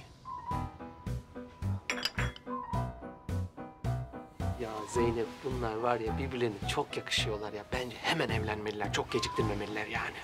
Ne? Yılmaz Bey, müsaadenizle ben Murat komiserle bir şey konuşacaktım. Evet. Zeynep. Benimle de konuşabilirsin Zeynep. Gel bakayım. Gel bakayım diyor hala ya. Bittin oğlum sen. Ben ihaneti asla affetmem. Ya ne ihaneti ya? Saçmalama. İki gözüm önüme aksın ki öyle bir şey yok. Ne yapıyorsun? Ya yeter be. Hayret bir şey ya. Bağırtıyorsun beni insanların içinde ya. Cık, cık, cık. Benim Zehra'm böyle değildi. Sana ne oldu? Sen değiştin çok ya. Böyle değildin sen. Benim Zehra'm bana bir fiske bile vurmazdı. Ah Zehra'm. Nerede o eski Zehra'm? Ne dedin sen? Eski Zehra'm bana kıyamazdı ya. Sen... Neyse. Eski Ziya da benim üstüme gül koklamazdı. Yeter be. Keşke Zehra'm sen değil de Didem olsaydı. En azından dayak yemezdim ya. Yeter ya. Keşke Ziya sen değil de Yılmaz çıksaydı. Bir dakika. Ne dedin sen? En azından Yılmaz bana sadık kalırdı. Bak Zehra çok ileri gidiyorsun. Senin için hiç iyi olmayacak. Ya çok korktum. Ne yapacaksın? Tutuklayacağım seni. Ay kendini polis sanıyor hala. Garibim. Polisim ben Murat komiser. Bak kertenkele beni kızdırma. Seni gider Yılmaz'a ihbar ederim. Bak maskeli kız benim canımı sıkma gider seni Yılmaz'a ihbar ederim ha. Ha demek öyle. Öyle tabii. Bunlar hala ne konuşuyorlar ya? Ne bileyim Didem. Ben şimdi gidip ikimizi de Yılmaz'a ihbar edeyim de bakayım hangimizi tutuklayacak ha? Ya yapamayacağın şeyleri söyleyip de güldürme beni. Hadi git. Sen şimdi görürsün gününü. Hadi git bakalım. Zehra. Yılmaz, ben sana çok önemli bir ihbarda bulunmak istiyorum. İhbar mı? Zeynep ne yapıyorsun çıldırdın mı? Kertenkele var ya, hani şu İstanbul gecelerinin iflah olmaz çapkını. Evet. Çapkın, profesyonel bir suçlu. Ve ben onu ellerimle yakalayıp adalete teslim edeceğim. İhbar nedir? Bu çapkın adam var ya, bu çapkın adam. Zeynep. Sence, Evet. sence Zehra'yı aldatıyor mudur? Ne? Hayır asla. Yani tamam kertenkele suçlu olabilir fakat Zehra'yı aldattığını sanmıyorum yani. Aldatmıyordur. Yılmaz, senin burada ne olduğu hakkında bir fikrin var mı? Ya sen sus ya, sinsi. Bilmediğin şeyleri sokma burnuna. Ay, bu kadın çok kaba. Biz aynı dilden konuşamıyoruz maalesef. Yılmaz. Zeynep'e söyler misin? Kertenkele Zehra'yı hiçbir zaman aldatmadı. Hatta arkasını dönüp bakmadı bile hiçbir kıza. Yalan söylüyorsun. Yalan söylemiyorum. Pis yalancı. Kertenkele Zehra'yı aldatıyor. Hayır aldatmıyor. Ya arkadaşlar ne oluyor burada? Hiçbir şey anlamıyorum ben ya. Kertenkele pis çapkının teki. Değil. Tamam mı? Kertenkele sadakatin adresi. Kertenkeleden nefret ediyorum. Hayır nefret etme. O senin kuzenini çok seviyor. Sevmesin kuzenimi. Sevsin kuzenini. Ya Zeynep, Murat ne oluyor abi? Kertenkele yüzünden burada kavga ediyorsunuz ya. Ya Zeynepciğim, kuzenini üzen o sahtekarı yakalayacağım, adalete teslim edeceğim. Bunu bir kenara koyalım. Şimdi senin ihbarın ne? Onu söyle bana. Kertenkeleyle mi ilgili bir durum? İhbar mı? İhbar canım. İhbar? Şey...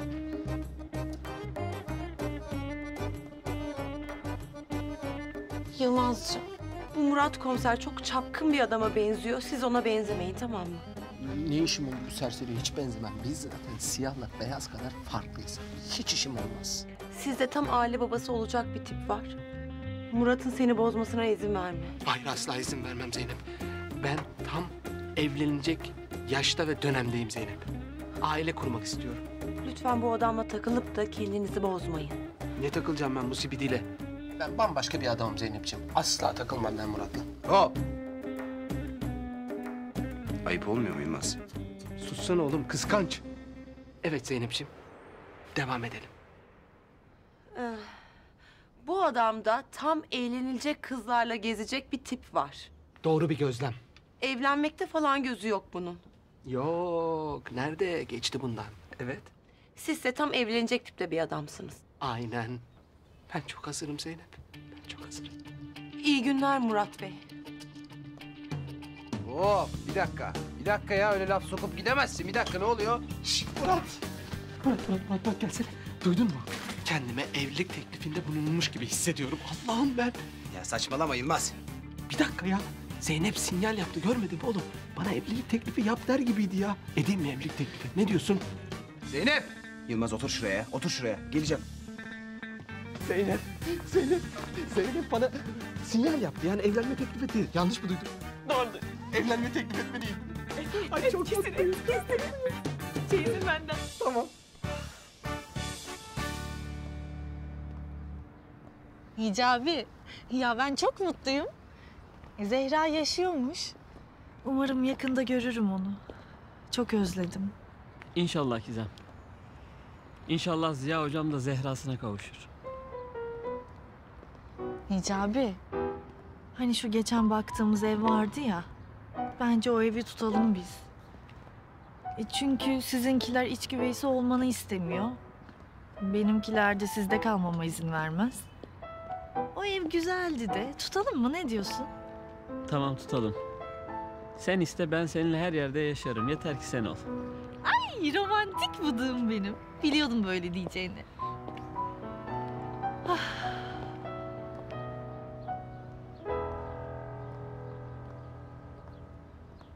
Ne güzel. Akıncı damadımız olacaktı Ayla. Gizem neden Hicabi leyinden barıştı ki sanki? Akıncı bizim damadımız olmasın Kadir. Olmasın yani. Nasıl olmasın? Akıncı benim damadım, Akıncı benim damadım diye dört dönen sen değil miydin karıcığım? Ay lütfen üzerime gelme Kadir. Ay lütfen. Tamam karıcığım, peki. Gelmem. Ben arkadaşlarla buluşmaya gidiyorum. Akşama görüşürüz, tamam? Görüşürüz.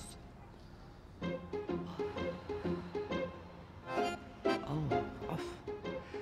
Yani Akıncı damadım olacak diye ben neye niyet ettim, neye kısmet çıktı. Ay Allah'ım yarabbim.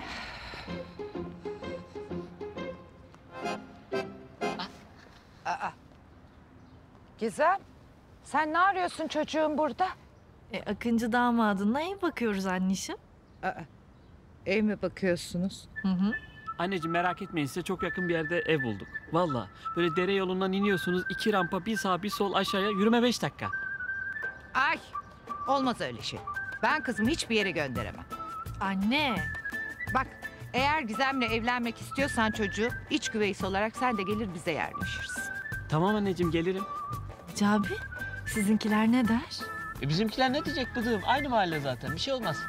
Ay Gizem, çocuğum biraz alışverişe çıkalım. Benim kafam kazan gibi, böyle biraz rahatlamaya ihtiyacım var. Bir dakika anneciğim, önce Hicabi'den izin almam gerek. Bir dakika. Ne demek Hicabi'den izin almam gerek? Hicabi, anneciğimle alışverişe çıkabilir miyim? Estağfurullah Gizemciğim. Anacığım ne derse o, canım ana. Hicabi, sana sordum. İzin veriyor musun? Tamam Gizemciğim, gidebilirsin bıdığım. Niye bağırıyorsun ki? Ay canım benim ya. Anneciğim, ya Hicabi'den çok anlayışlı bir koca olur değil mi? Ne demezsin. Ay hadi yürü gidelim. Hadi kızım, hadi.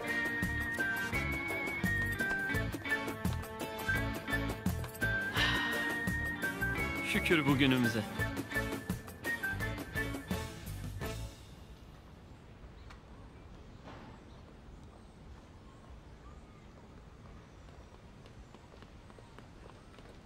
Zehra! Bırak kolumu. Ya neden böyle yapıyorsun ha? Tam birbirimize kavuştuk derken neden böyle yapıyorsun? Pis çapkın. Çapkın mı? Çapkın değilim ben. Didem girdi koluma. Ben o kolu kırarım. Tamam sakin ol, kırarsın, biliyorum. Biliyorum. Fakat şimdi konumuz bu değil. Tamam mı? Yılmaz'ın bizi yakalamaması lazım. Dikkatli olmamız lazım. Ya sen ne tırsak bir adam olmuşsun ya Ziya. İkimizin de yüzü değişti. Adam bizi nereden bulacak da görecek de tanıyacak da yakalayacak.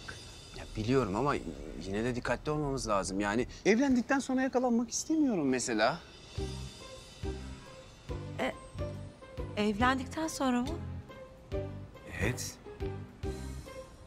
Evlenecek miyiz? Mümkünse hemen şimdi. Şimdi mi? Evet. Ya 4 senedir bir türlü evlenemedik Zehra. Yok Sokrat'tır, yok Kızılejder'dir, yok senin enişten Ünsal komiserdir. Vallahi çok sıkıldım, artık evlenelim yeter ya. Ben seninle evlenmek istiyorum Zehra. Bilemiyorum ki. Yani çok ani oldu. Ani mi oldu? 4 sene oldu, 4. Bilemiyorum Ziya. Neyi bilemiyorsun, anlamadım ki. Yani bir şey eksik değil mi? Eksik mi? Ne eksik var?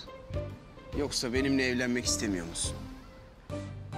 Açık konuş benimle ya. Yoksa beni sevmiyor musun artık? Ne? Bunu bana nasıl yaparsın Zehra? He? Beni sevdiğini sanmıştım ya.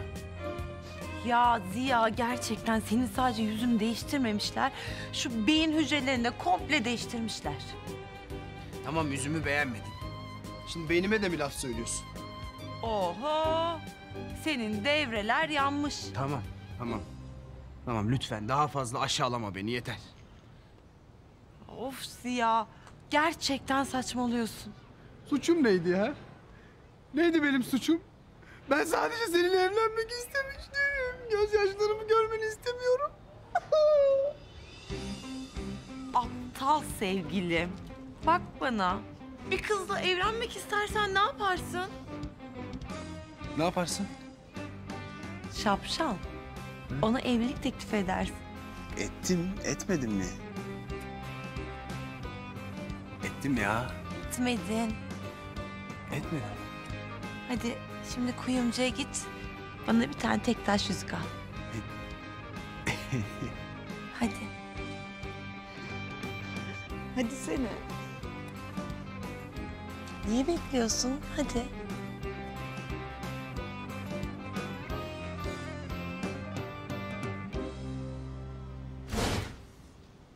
Zehra'm. Seni ilk gördüğüm günden beri hep seni düşündüm. Aklımda hep sen vardın. Her anımı seninle yaşamak istedim ben. Seni gördüğüm o an. Yahu sadede gel uzatma işte. Formaliteden bir teklif edeceksin. Cevabı da belli zaten. Ya bu Zehra böyle değildi. Ne oldu buna? Ben anlamadım ki. Benim Zehra'm değil bu ya. Hadi Ziya. Peki. İyi günde, kötü günde. Hastalıkta, sağlıkta. Öf Ziya. Of tamam be. Hayret bir şeysin ha. Benimle evlenir misin Zehra?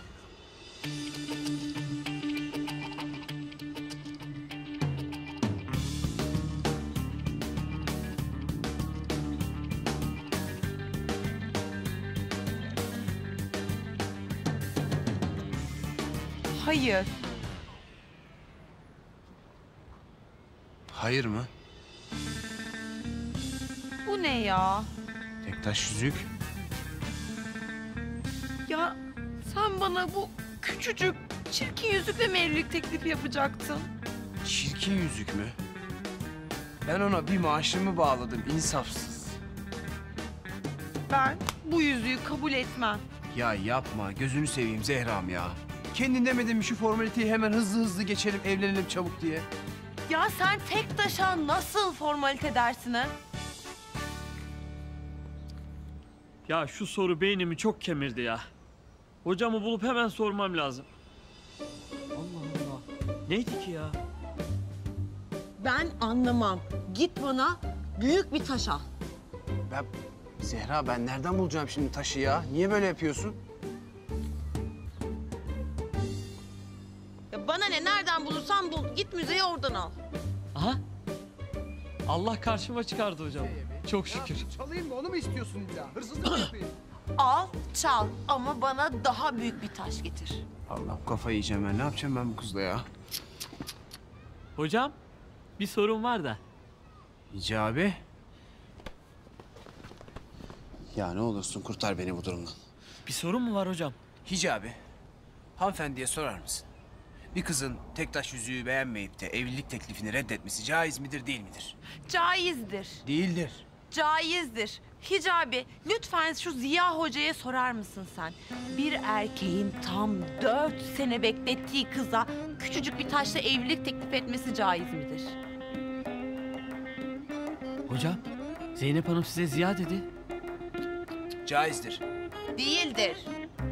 Hocam Zeynep Hanım sizin Ziya olduğunuzu biliyor. Ya biliyorsa biliyor, ne yapayım Hicabi? Ama Yoksa sen Hicabi'ye söylemedin mi? neyi söylemedi mi? Ya nasıl söyleyeyim Zehra? Benim başımı kaşıyacak vaktim mi oldu sanki ya? Zehra mı? Hocam Zeynep Hanım'a Zehra dediniz. Zeynep değil o, Zehra o. Ne?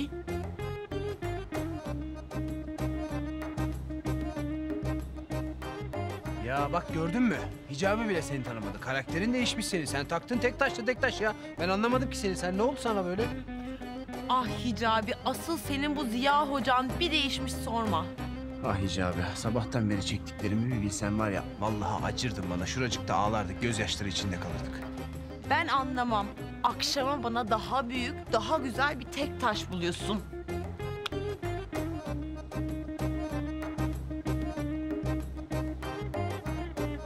Hocam? her şeyi anlatacağım Hicabi. Her şeyi anlatacağım. Ya ben nereden bulacağım şimdi tek taş yüzüğü? Allah'ım ya Rabbim ya. Of.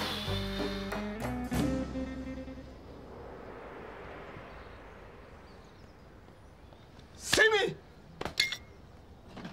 Ne haber? Yani iyi komiserim, iyiyim yani. Gayet iyiyim yani. Bırak lan. Betim benzin atmış. Korktun değil mi? Seninkinin yaşadığını öğrendin tabii çakal. Ya komiserim, polisten koruma talep edebiliyor muyuz? Polisin böyle bir hizmeti var mı acaba? Çünkü bu kertenkele beni kesin öldürecek. Korkma Semih, ben varım. Kertenkele seni yakalamadan önce ben onu yakalayacağım oğlum. Yalnız senin desteğin olmadan başaramam. Yardımına ihtiyacım var Semih. Komiserim ne demek yani? Her türlü yardımcı olurum. Güzel. Şimdi bu kertenkelenin yakın bir arkadaşı var ya, Şevket. Ona ihtiyacım var. O yok yalnız komiserim. Ne demek yok lan? Yani bu Deli Kenan'ın korkusuna şehir dışına kaçtı. Deli Kenan mı? Evet komiserim. Ya ben şöyle özetleyeyim. Şimdi bu bizim manyak sahte Akıncı oldu. Kenan da bunu Akıncı zannedip peşine düşünce bu manyak da Kenan benim peşime düştü deyip şehirden kaçtı. Oğlum Deli Kenan nerede peki? Onu vallahi ne bileyim dünden beri görmüyorum. Peki bu Şevket'e nasıl ulaşacağız? Telefon numarası var mı sende? Komiserim telefon numarası var da ulaşamazsınız. Çünkü o manyak kaçarken telefonunu bırakıp gitmiş. Ver bakayım onu. Bu daha çok işime yarar. Bak. Semih. Bu konuştuklarımız aramızda kalacak, tamam mı? Bir yerde duyarsam, edersem yemin ediyorum seni kertenkeleden önce ben vururum. Ay yok. Şimdi bak, sen yürü git, bir iki hafta ortalıklarda gözükme. Tehlikeli olabilir senin için. Hadi, ikile. Tamam. Hadi, tamam. Kertenkele'ni de ben veririm. Eyvallah. Hadi. Hadi çabuk, kaybol.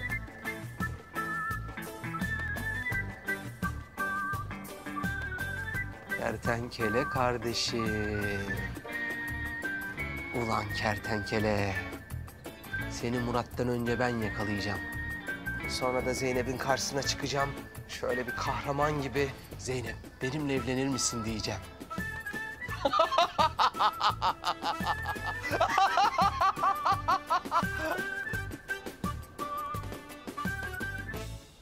Ya işte böyle Hicabi. Maskeli kızda Zehra çıktı. Biliyorum şaşırdın. Ama hayatta böyle şeyler oluyor kardeşim. Yapacak bir şey yok yani, ne yapalım? Hocam bir soru sorabilir miyim? Ya Hicabi, sana boşuna anlatmışım ben her şeyi ya. Hayret bir şeysin ya. Hocam, şimdi diyelim ki beni klonlasalar, yani benden 2 tane olsa, klonun işlediği sevap, klonun kendisine mi yoksa bana mı yazılır? Klon mu? Evet hocam, klon. Bildiğin klon. Evet hocam, benim klonum. Yahu bir tanesine cevap yetiştiremiyoruz. Bunun bir de klonu olsa ayvayı tam yeriz. Caiz midir hocam? Şimdi Hicabi, bu konuda İslam alimler arasında çeşitli itilaflar vardır. Hocam, bir sorun var, beynimi kemiriyor. Sorabilir miyim? Haddini bil klon. Önce ben geldim. Ben soracağım, sıranı bekle. Hocam, ben de tam bunu soracaktım. Bir Müslümanın klonuna ayrımcılık yapması caiz midir? Ne? Ya sus! Ben sana kaç kere dedim, ben hocama soru sorarken gelip hocamı rahatsız etme diye. Edepli ol azıcık ya. Sus. Ama hep sen soru soruyorsun. Bana hiç soru sordurmuyorsun. Bu sefer ben soracağım. Hayır, ben soracağım. Bana ne, ben soracağım? Ya ben soracağım. Hocam, uyur gezer bir insan uykusunda işlediği günahlarından sorumlu tutulur mu? Ne? Hocam, evlilik programında evlenmek caiz midir? Ne? Hocam, bir Müslümanın evinde panda beslemesi caiz midir? Ne? Hocam, bir insanın zaman makinasıyla geçmişe dönmesi caiz midir? Ne? Caiz midir hocam? Caiz midir hocam? Caiz midir? Caiz midir hocam? Hocam caiz midir? Caiz midir? Caiz midir hocam? Caiz midir? Caiz midir? Değildir. Caiz değildir Hicabi. Hocam? Ne hocam? Olur mu klon ya? Hayret bir şeysin ya. Allah bizi tek olarak yaratmış. Klona ne gerek var Hicabi ya? Gözünü seveyim, sen yapma bari. Klon da klon, klon da klon.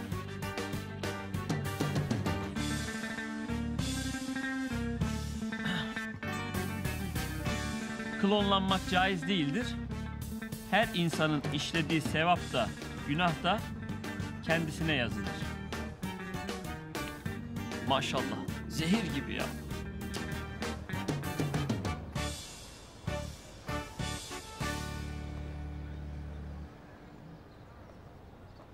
Kemal'cim hoş geldin canım. Ne istersin?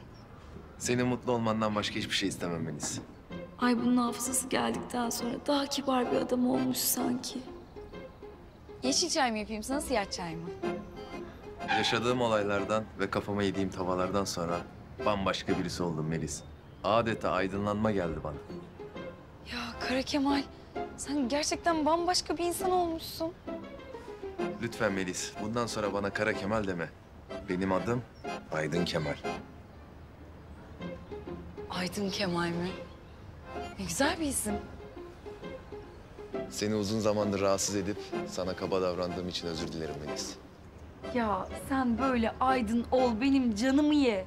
Biliyorum Melis, beni hiç kendine layık görmedin. Ama ben senin hep peşinden koşup seni bunalttım. Bak canım, bunlar artık geçmişte kaldı, tamam mı? Yani unutabiliriz bence. Evet, geçmişte kaldı, haklısın Melis. Ama bunları sana asla bir daha yaşatmayacağım. Ay bana bir şeyler oluyor. Ya bu adam gerçekten aydınlanmış. İşte bu yüzden Melis, bir daha seni asla rahatsız etmeyeceğim. Peşinden koşmayacağım ve seni sevmeyeceğim. Ne? Ben seni hak etmiyorum Melis. Sen daha iyilerine layıksın. Kara Kemal, yani Aydın Kemal, sen ne dediğinin farkında mısın? Lütfen Melis, bu kararı alırken inan çok düşündüm. Artık peşinden koşmayacağım. Ne demek koşmayacaksın ya? Bal gibi de koşacaksın. Hayatta aşktan daha önemli şeyler var Melis. Hayır olamaz ya. Hafızası yine gitmiş. Pasifik Okyanusu'ndaki kambur balinalarının hızla neslinin tükendiğini biliyor musun Melis sen? Ne? Ya kutup ayıları? Kutup ayılarının nesli hızla tükeniyor Melis. Kutup ayısız bir dünyada aşkın ne önemi var Melis? Ya sen ne saçmalıyorsun Kara Kemal? Kendine gel. Bak sen Kara Kemal'sin, tamam mı? Aydın Kemal falan değilsin. Unut Aydın Kemal'i. Yağmur ormanlarındaki ağaçlar hızla tükeniyor Melis. Ya küresel ısınma dünyayı her geçen gün daha da çok etkiliyor. Ay yeter, sus artık ya. Ya denizdeki planktonlar her geçen gün daha da çok azalıyor. Ya planktonlar olmazsa balıklar ne yiyecek? Ha, hiç bunu düşündün mü Melis? Ya yeter, sus artık. Ya lütfen yalvarıyorum sana, kendine gel. Sen Kara Kemal'sin, Aydın Kemal falan değilsin lütfen. Ya ben Kara Kemal'i geri istiyorum. Dünyamızı daha çok yaşanılabilir bir hale getirmeliyiz Melis. Bunun için de daha az karbonlu ürünler üretmeliyiz. Doğaya daha az atık bırakmalıyız ve sürdürülebilir enerji kaynakları üretmeliyiz Melis. Senin şimdi düşük karbonla başlayacağım ben. Al sana düşük karbon. Ekolojik dengeyi korumak için daha az üretip daha çok... Sen Kara Kemal'sin, kendine gel. Dişlerimizi fırçalarken suyu asla açık bırakmamalıyız. Işığı kapatmadan odadan çıkmamalıyız. Yeter ya, yeter, yeter, yeter. Ay kız abimi öldürecek Melis, dur. Ya dur sana. Ya bırakın beni. Melis sen Kara Kemal'sin. Kendine gel. Sakin olur musun Melis? Bırakın diyor. Melis sakin ol. Dünyayı daha güzel bir hale getirmek için şiddete hayır demeliyiz.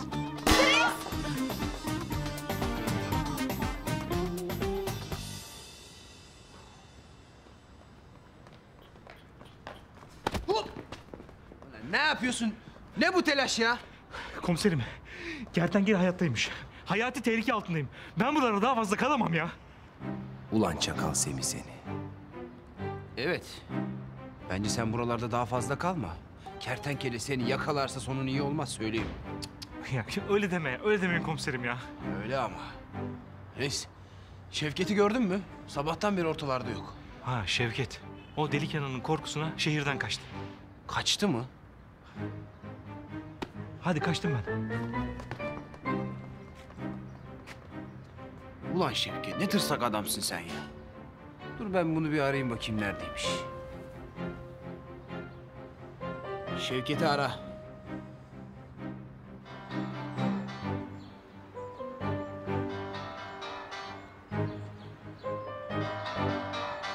İşte kertenkele arıyorsun. Ulan sana akşama var ya büyük sürprizlerim var çakal. İlk önce seni yakalayacağım. Sonra gidip Zeynep'e evlenme teklif edeceğim.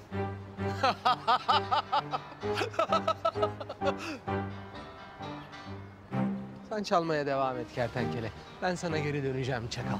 Allah Allah. Nereye gitti bu adam ya? Telefona da cevap vermiyor.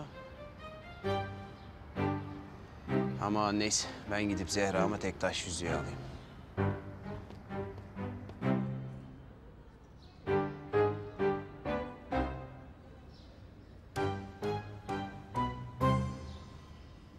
Bismillahirrahmanirrahim. Sevgili kardeşlerim, bir Müslüman olarak en büyük gayemiz Allah'ın rızasını kazanmak olmalıdır.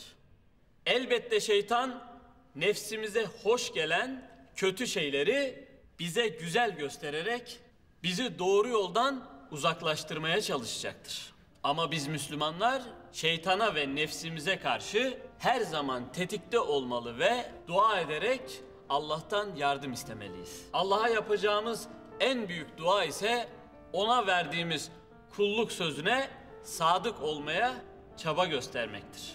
Evet sevgili kardeşlerim, biz aciz kullar için Allah'a sadık olma konusunda en güzel örneklerden biri Hazreti Ebubekir'in hayatıdır. Bugün sizlere Allahu Teala'ya ve Resulüne sadakati ve koşulsuz teslimiyeti sayesinde Sıddık lakabını almış olan Hazreti Ebubekir'i anlatmaya çalışacağım. Hazreti Ebubekir ile Peygamber Efendimiz arasında çocukluklarından beri çok güçlü bir dostluk vardı.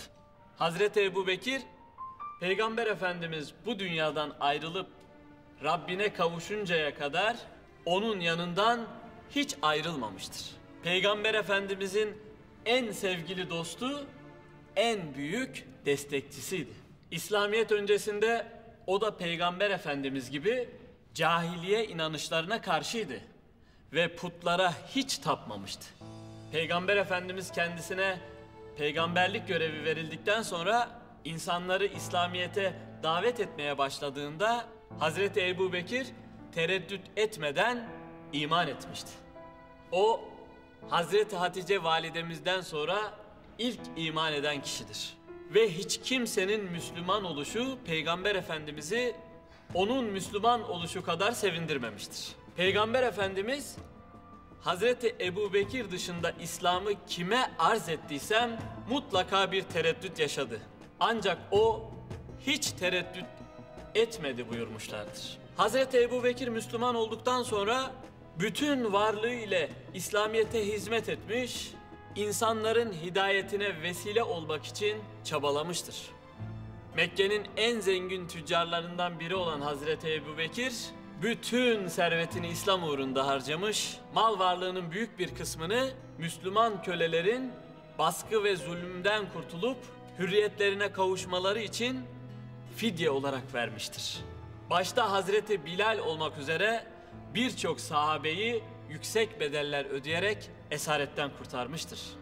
Peygamber Efendimizin sohbetinden en çok istifade eden Hazreti Ebubekir'di. Ve bu sayede Hazreti Ebubekir'in İslam'ı yaşayışı bambaşka olmuştur. Bütün varlığıyla İslam'ın insanlar arasında yayılmasına çabalıyordu. Peygamber Efendimiz insanları İslamiyet'e davet ederken Hazreti Ebubekir her zaman yanı başındaydı ve Efendimizin çektiği eziyetlere o da ortak oluyordu. Ancak bütün eziyet ve çilelere rağmen Peygamber Efendimiz'i hiçbir zaman yalnız bırakmamıştı. Mekkeli müşriklerin bitmek bilmeyen işkence ve baskılarının sonunda Cenab-ı Hak Peygamber Efendimiz'e Mekke'den Medine'ye hicret etmeyi emretti.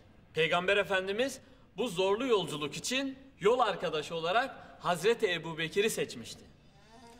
Peygamber Efendimiz ve Hazreti Ebubekir yola çıktıklarında müşrikler Peygamber Efendimiz'i yakalamak için hemen peşlerine düşmüşlerdi. Peygamber Efendimiz ve Hazreti Ebubekir müşriklerden saklanmak için Medine yolu üzerindeki Serv mağarasına saklanmışlardı. Müşrikler mağaranın yanına geldiklerinde Hazreti Ebubekir müşriklerin Peygamber Efendimiz'e zarar vermelerinden çok korktu. Ama elbette Allahu Teala onlarla beraberdi. Yüce Rabbimiz kutsal kitabında bu olayla ilgili şöyle buyurmaktadır. Eğer siz ona yardım etmezseniz inkar edenler onu iki kişiden biri olarak çıkardıkları zaman ona bizzat Allah yardım etmişti. Hani onlar mağarada bulunuyorlardı. Hani o arkadaşına üzülme, Allah bizimle beraberdir diyordu. Allah da onun üzerine güven duygusu ve huzur indirmiş. Sizin kendilerini görmediğiniz ordularla desteklemiş. Böylece inkar edenlerin sözünü alçaltmıştı. Allah'ın sözü ise en yücedir. Allah mutlak güç sahibidir. Hüküm ve hikmet sahibidir. Efendimiz Serv mağarasında müşriklerden saklanmaktayken Hazreti Ebubekir'in mübarek dizine başını koyarak uykuya dalar. Bu sırada mağaradaki deliklerden yılan çıkıp da Peygamber Efendimiz'e zarar vermesin diye ayağıyla deliklerden birini kapayan Hazreti Ebubekir'in ayağını bir yılan sokar. Ancak Hazreti Ebubekir Peygamber Efendimiz'i uyandırmak istemez ve acısından sessizce ağlamaya başlar. Bunun üzerine Peygamber Efendimiz uyanıp vaziyeti görür ve ona neden kendisini uyandırmadığını sorar. Hazreti Ebubekir ise gözyaşlarını silerek anam babam sana feda olsun ya Resulullah diyerek karşılık verir. Peygamber Efendimiz Medine'de muhacir ve ensarın yardımı ile bir İslam devleti kurduğunda Hazreti Ebubekir en hayati anlarında Peygamber Efendimiz'e hep destek olmuştur. Mescid-i Nebevi'nin inşaatında bizzat rol almıştır. Mescidin arsa bedelini de Hazreti Ebubekir ödemiştir. Yine birçok sefer ve savaş öncesinde ordunun maddi ihtiyaçlarını karşılamış ve bütün servetini hiç tereddütsüz İslam için harcamıştır. Efendimiz Tebük seferi öncesinde ordunun ihtiyaçları için ashabını sadaka vermeye teşvik ettiğinde Hazreti Ömer sadaka verme konusunda ilk kez Hazreti Ebubekir'i geçeceğini umut ederek malının yarısını bağışlamıştır. Hazreti Ebubekir ise bundan haberi olmadan malının tamamını bağışlamıştır ve çoluk çocuğuna ne bıraktığını soran Peygamber Efendimiz'e şöyle demiştir. Onlara Allah'ı ve Resulünü bıraktım. Bunun üzerine Hazreti Ömer artık bundan sonra hiçbir şeyde onu geçemem demek zorunda kalmıştır. Hicretin 10. yılında veda haccını yapan Peygamber Efendimiz bir yıl sonra bu dünyadan ayrılarak Rabbine kavuştu. Peygamber Efendimizin vefatını duyan Müslümanlar üzüntüden yıkıldılar ve ilk anda ne yapacaklarını bilemediler. Hazreti Ebubekir ise Efendimiz'i alnından öptü ve anam babam sana feda olsun ya Resulullah. Ölümünde de yaşamındaki kadar güzelsin. Senin vefatınla peygamberlik son bulmuştur. Şanın ve şerefin o kadar büyük ki üzerine ağlamaktan münezzehsin. Ya Muhammed, Rabbinin katında bizi unutma, hatrında olalım dedi. Hazreti Ebubekir, Peygamber Efendimizin vefatı karşısında metanetini koruyup büyük bir hüzün içerisinde olan Müslümanları teskin etmeye çalışmış ve şu meşhur konuşmayı yapmıştır. Ey müminler! Allah birdir. Ondan başka ilah yoktur. Muhammed onun kulu ve elçisidir. Muhammed'e kulluk eden varsa bilsin ki o ölmüştür. Allah'a kulluk edenlere gelince unutmayın ki Allah baki ve ebedidir dedikten sonra sahabelere şu ayet-i kerimeyi hatırlatmıştır. Muhammed sadece bir elçidir. Ondan önce de peygamberler gelip geçmiştir. Şimdi o ölür veya öldürülürse siz ökçelerinizin üzerinde geriye mi döneceksiniz? Kim ökçesi üzerinde geriye dönerse Allah'a hiçbir ziyan veremez. Allah şükredenleri mükafatlandıracaktır. Hazreti Ebubekir konuşmasının devamında sahabelere Allah'ın kitabı ve Resulullah'ın sünnetine sarılan doğruyu bulur o ikisinin arasını ayıran sapıtır. Şeytan, peygamberimizin vefatıyla sizi aldatmasın. Dininizden saptırmasın. Şeytanın size ulaşmasına fırsat vermeyiniz diye hitap etmiştir. Peygamber Efendimizin vefatından sonra Hazreti Ebubekir halife seçilmiştir. 2 sene 3 ay gibi kısa bir süreliğine halifelik yapmasına rağmen İslam devletinin sınırlarını Irak ve Suriye'ye kadar genişletmiştir. Ayrıca fetihler sırasında hafızların bir şehit olmasından sonra Hazreti Ebubekir Kur'an ayetlerini bir araya getirip Kur'an-ı Kerim'i kitap haline getirmiştir. Hazreti Ebubekir yakalandığı bir hastalık sebebiyle 63 yaşında vefat etmiştir ve vasiyeti üzere Peygamber Efendimizin yanına defnedilmiştir. Yine vasiyeti üzerine tüm serveti satılarak İslam devletine bırakılmıştır. Hazreti Ebubekir Sıddık servetini Allah yolunda harcamış ve kendisi çok sade bir hayat yaşayarak daima Allah'a ve Resulüne sadık kalmıştır. Allahu Teala Hazreti Ebubekir'e bahşetmiş olduğu bu üstün kulluk hasletini bizlere de nasip eylesin inşallah. Amin. Cenab-ı Allah bizleri de Hazreti Ebubekir Sıddık gibi Rabbine sadık ve ona vermiş olduğu kulluk sözünden dönmeyen kullarından eylesin inşallah. Amin. Sevgili kardeşlerim, hak batıl mücadelesi kıyamete kadar devam edecektir. Yüce Rabbimiz bu mücadelede biz Müslümanlara hak yolunda yaşamayı, hak yolunda ölmeyi nasip eylesin inşallah. Amin. Değerli kardeşlerim, bugün Müslüman coğrafyası tarihindeki en acı dolu günlerini yaşıyor. Karanlık dış güçler Müslümanları Müslümanlara kırdırmak ve İslam coğrafyasını kana boğmak için en alçakça planlarını yapıyorlar. Yüce Rabbimiz dünyayı fesada boğan şer güçlerin planlarını başlarına geçirsin inşallah.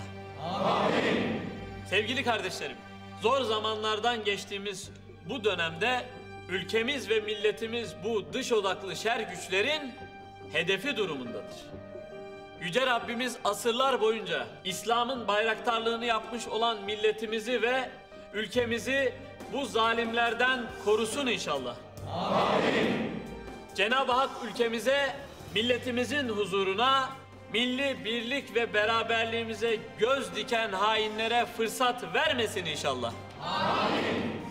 Allah, hak batıl mücadelesinde şer odaklarına karşı canını ortaya koyan, ülkesinin ve milletinin bekası için şehit olan tüm kardeşlerimize rahmet eylesin. Amin. Yüce Rabbimiz bu şehitler için Kur'an-ı Kerim'de şöyle buyurmuştur. Allah yolunda öldürülenlere ölüler demeyin. Hayır, onlar diridirler. Ancak siz bunu bilemezsiniz. Tüm şehit olmuş kardeşlerimizin ruhu için El Fatiha.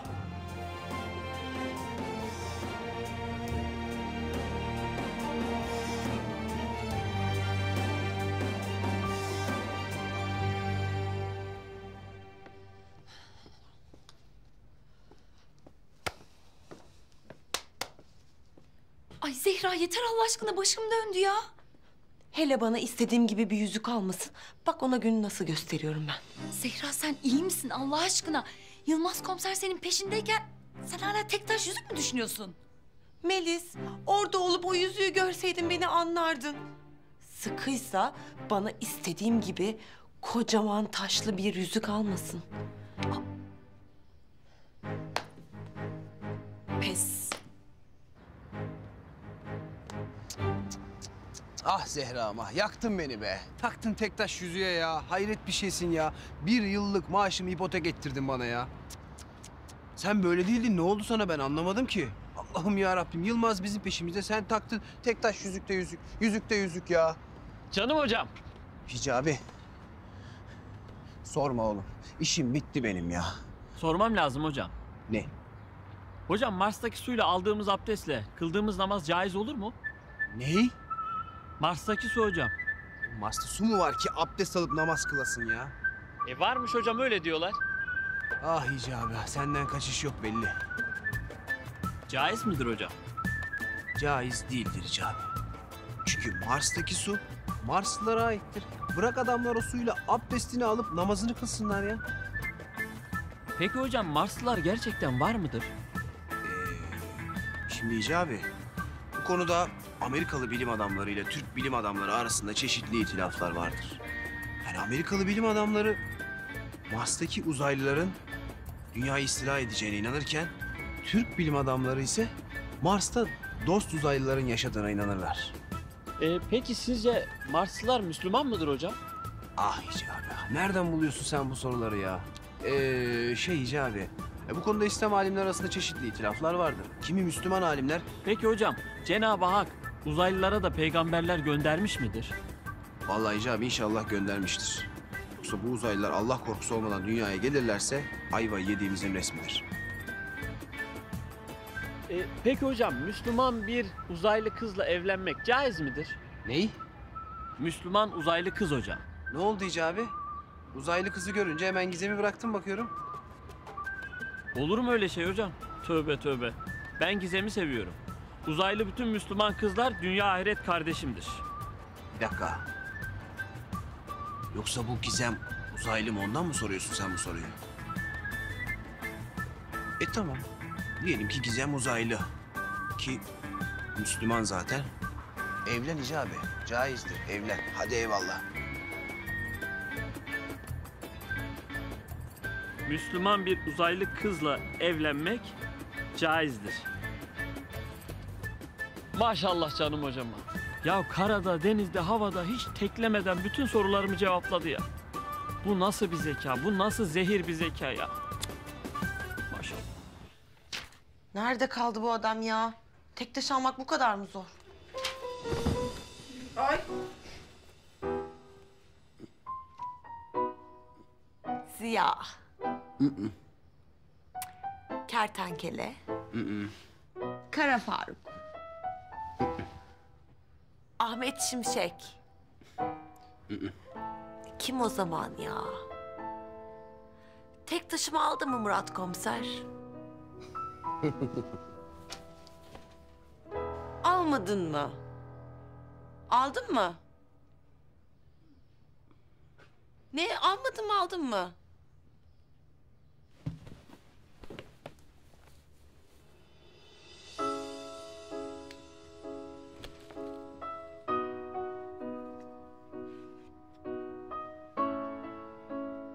Benimle evlenir misin?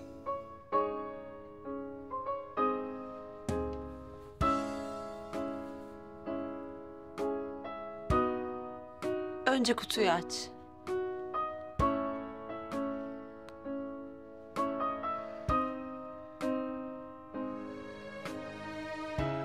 Evet be, sonunda. İşte bu.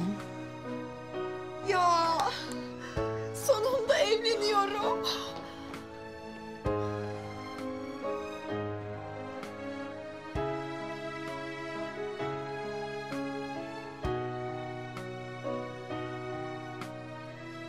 Sonunda sevgilim. Sonunda.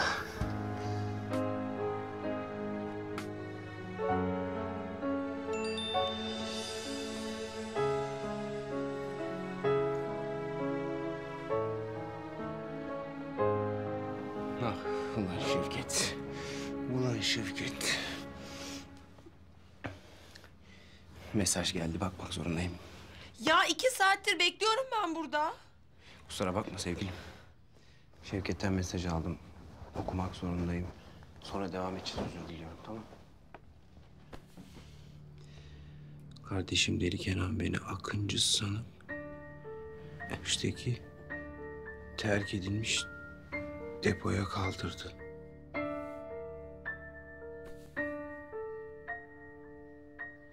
Hemen gelip kurtarmazsam beni öldürecek. Kardeşim ne olur yardım et. Kardeşim Şevket. Şevket, bir şey yapmam lazım. Zehra, bir şey yapmam lazım. Ya tamam, sakin ol Ziya. Nasıl sakin olayım Zehra?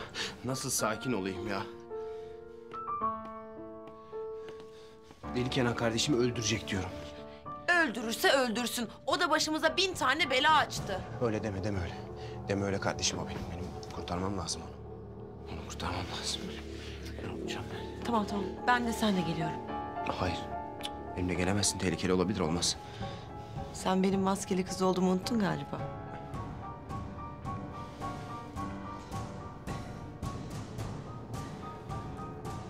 Tamam. Ama acele etmemiz lazım.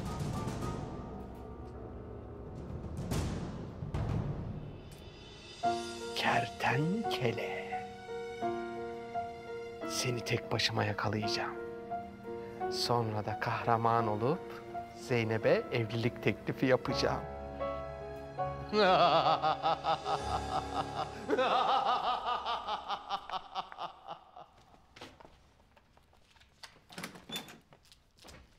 Meryem, kızım su kaynadı. Hadi çay demliyorsun.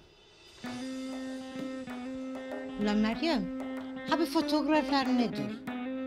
Kahraman yavuklum Akıncı'dır. Akıncı'dır, yavuklundur. Ulan Sami! Sami Efendi! Koş ulan koş, yetiş! Sami Efendi! Ulan Asiye ne oluyor? Sesin Çukurcuma'dan geliyor. Nedir, ne bağırıyorsun? Koş bak, bak ne var burada, bak. Kinova mı? Ulan bu adam kimdir, yarasa mı? Ulan Sami kör müsün, görmeyeyim misin? Akıncı'dır da. Ulan Akıncı'nın ha burada duvarda ne işi vardır? Akıncı'nın yeri duvar değil. Benim kalbimdir enişteciğim. Şu andaki helale bakın ya. O bizim uşaktır da. Akıncı bizim kahramanımızdır. Kız kafayı yemiştir da.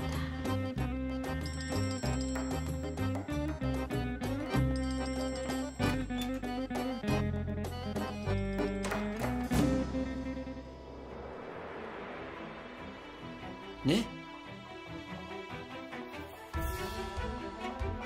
Tamam. Hemen geliyorum hocam.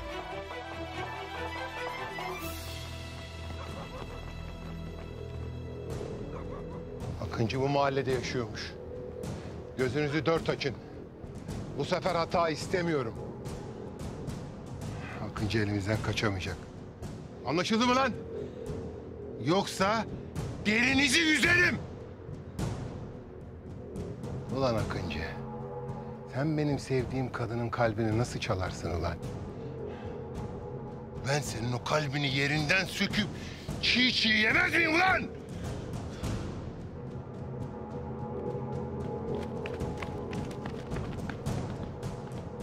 Akıncı, koşun yakalayın! Öldürmeyin onu! Onu ben kendi ellerimle geberteceğim!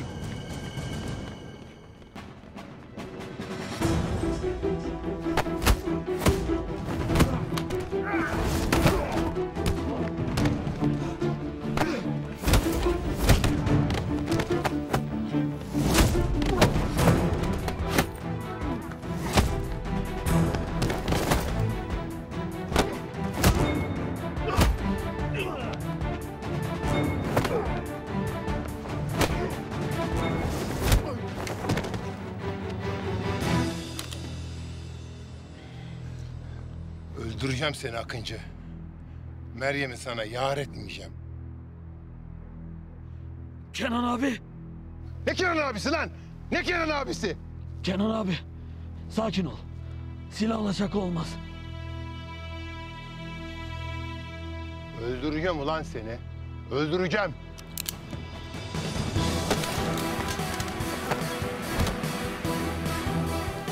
Kalkın lan! Kalkın! Oğlum kalkın ulan! Kalkın! Koşun! Düşün peşine! O Akıncı geberecek bugün!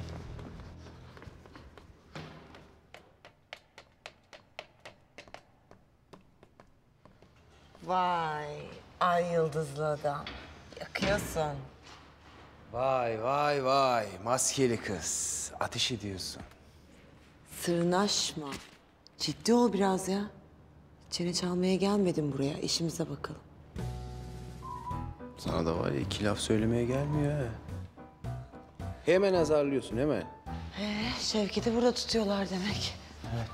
Ben hiç adam falan göremiyorum. İşte. Demek ki deli kanan dikkat çekmek istemiyor. Biz yine de dikkatli olalım. Merak etme aşkım. Ben seni korurum. Sen kendini koru şapşal. Allah'ım yarabbim ya. İlk defa birlikte operasyona çıkıyoruz Zehra. Nasıl hissediyorsun? Bırak hisleri falan ya. Hadi Şevket'i kurtaralım da daha bir sürü işimiz var bizim. Düğün salonu bulacağız, nikah davetiyelerini basacağız, gelinlik alacağız, damatlık alacağız. Çok işimiz çok. Doğru diyorsun ya, evet.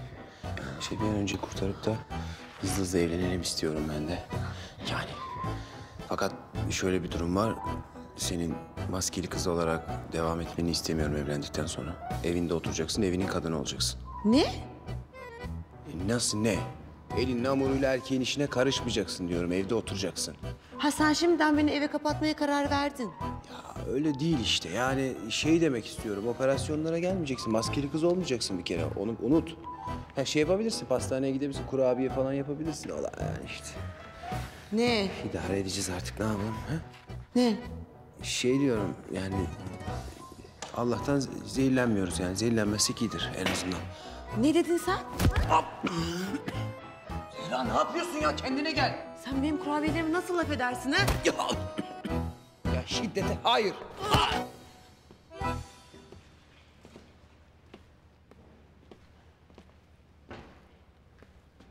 Allah Allah.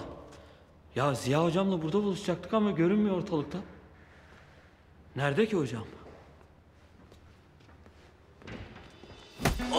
Ya Hicabi. Oğlum ne bakıyorsun? Kurtarsana, öldürecek bu kız beni ya.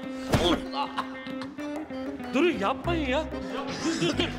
Koskoca insanlarsınız. Ne yapıyorsunuz? Ayıp ya. Hiç yakışıyor mu ya? Ama günah ha. Ben bir şey yapmıyorum oğlum. Görmüyor musun ya? Öldürecek kız beni dövüyor. Ana.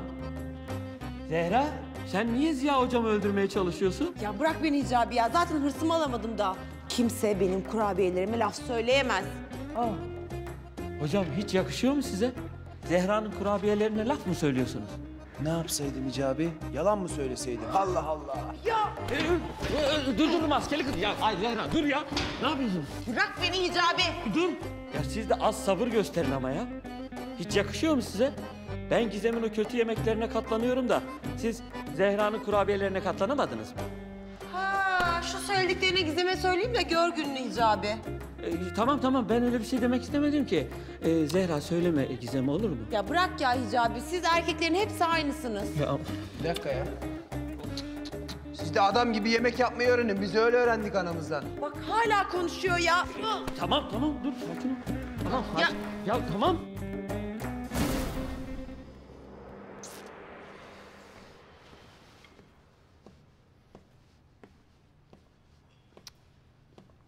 Ulan kertenkele, nerede kaldın lan? Ağaç olduk burada ya. Hayır, arkadaşım burada hayati tehlike altında ve sen ortalıkta yoksun. Çakal. Ben bu çakala bir mesaj daha atayım şöyle. Kardeşim nerede kaldın? Adamlar beni öldürmek üzere. Koş, yetiş, yolla.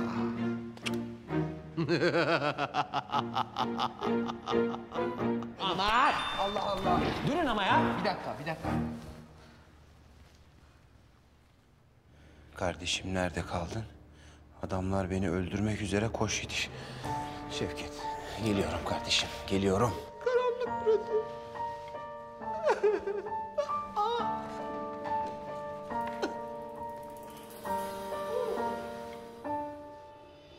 Hicabi, sen burada kal, bize gözcülük yap, tamam mı? Allah'a emanet ol. Siz de hocam. Yürü.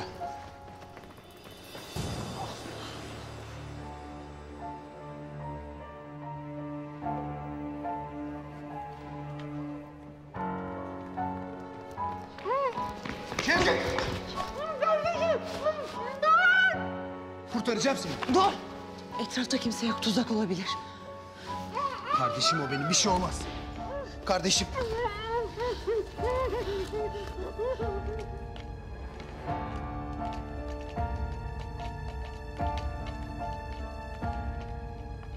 Akıncı buralarda bir yere saklanmış olabilir. Her yere bakın. Dağılın hadi.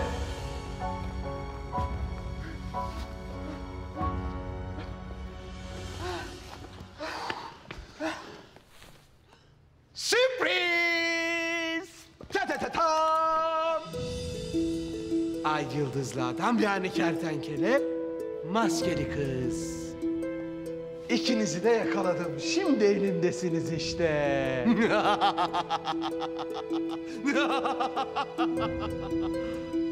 Çıkarın şu maskeleri. Dur, bir dakika. Ay yıldızlı, kertenkele sen dur. İlk önce Zehra Hanım lütfen. Önden bayanlar. Artık bitsin şu maskeli balo ya. Vallahi sıkıldım ya. Hadi.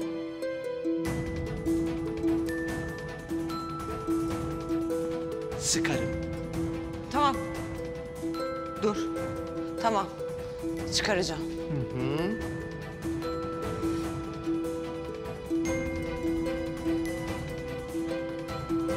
Hadi.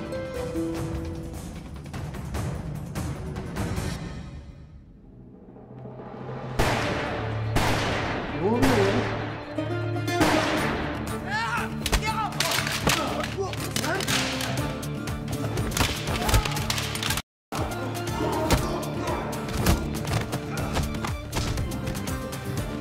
Dikkat et! Çocuk gibi bir nasihat verme bana ya.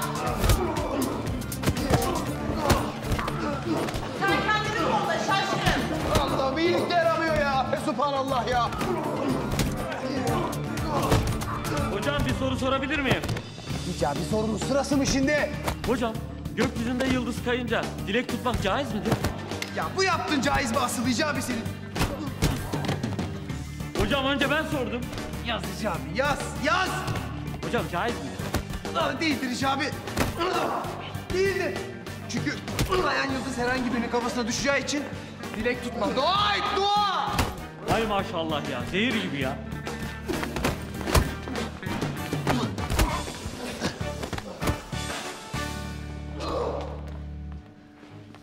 Bir dakika. Ya durun artık be. Durun yeter. Kavga etmeyin ya. Akıncı! Geberteceğim ulan seni! Bu gece son gecen olacak. Allah Allah. Ne oluyor arkadaş burada ya? Polis teslim olun. Amirim. Yılmaz. Yakaladım amirim. İşte ay yıldızlı adam yani kertenkele, maskeli kız yani Zehra. Ben yakaladım amirim. Ben yakaladım amirim. Kertenkele mi? Hı, kertenkele amirim. Zehra ha? Evet. Ben yakaladım amirim, ben. Akıncı. Senin burada ne işin var evladım? Amirim ben Murat komisere yardıma geldim. Murat komiser mi? Murat komiser de nerede? Bir dakika. Murat komiserle ne ilgisi var? Amirim Murat komiser falan yok. Ben olay mahallindeydim. Bu iki şahsı anında yakaladım amirim. Ne diyorsun Yılmaz sen? Bilmiyorum.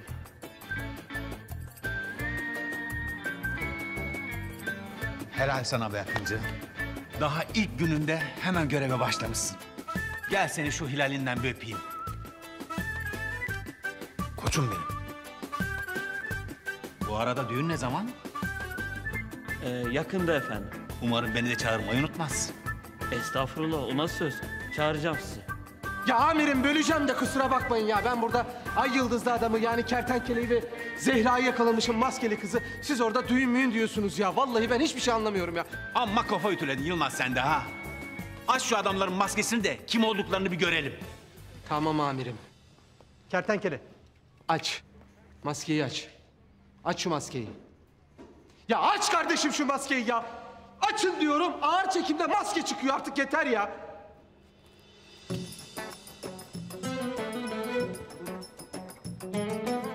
Murat? Murat? Evladım sen misin? Olaya bak ya. Murat? Biliyordum amirim. Sinsi şey seni. Senin altından bir şeyler çıkacaktı, belliydi. Bir şeyler saklıyordun sen benden. Ulan çakal. Kertenkele ha. Kuyruğunu bıraktın ama hiçbir yere kaçamadın. Çakal, adamı böyle yakalarlar işte. Gel buraya. Kertenkele. Ver bakayım şu elini. Arkadaşım bitti. Oyun bitti. Artık adalete teslim ol. Sen şimdi inceden hapishaneye gideceksin kardeşim. Tamam mı? Bir 20 yıl verirler sana. Zeynep de bana kalacak. Anladın mı? Ben bu gece ona evlilik teklif edeceğim. Hiç kusura bakma Murat. Hiç kusura bakma. Yılmaz. O iş biraz zor.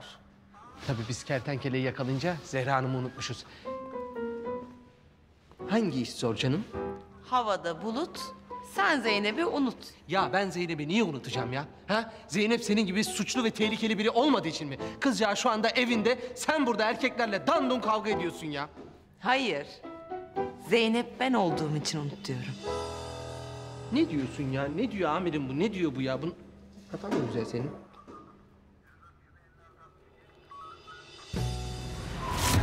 Zeynep? Bunu diyorum. Zeynep? Senin ne işin var burada bu saatte? Zehra demek istedin herhalde. Hayır. Zeynep. Zehra şanlı benim.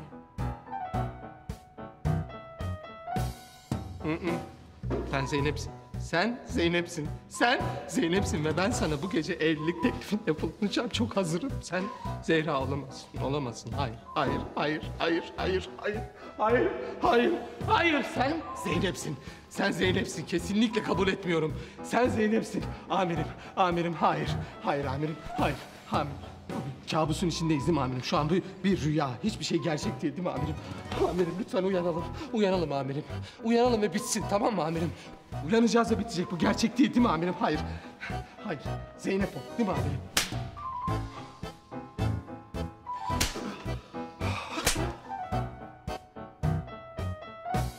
Hayır. Uyanmıyorum ya. Hala bu bir kabus. Amirim bu bir kabus değil mi? Hayır. Sen Zeynep'sin. Zeynep'sin. Kandırıldın. Kertenkele tarafından kandırıldın. Sen Zeynep'sin. Benim sevdiğim kızsın. Sen Zehra olamazsın. Sadece kandırıldın. Ne saçmalıyorsun Yılmaz sen? Amirim bu kız Zeynep ya. Zehra olamaz ya.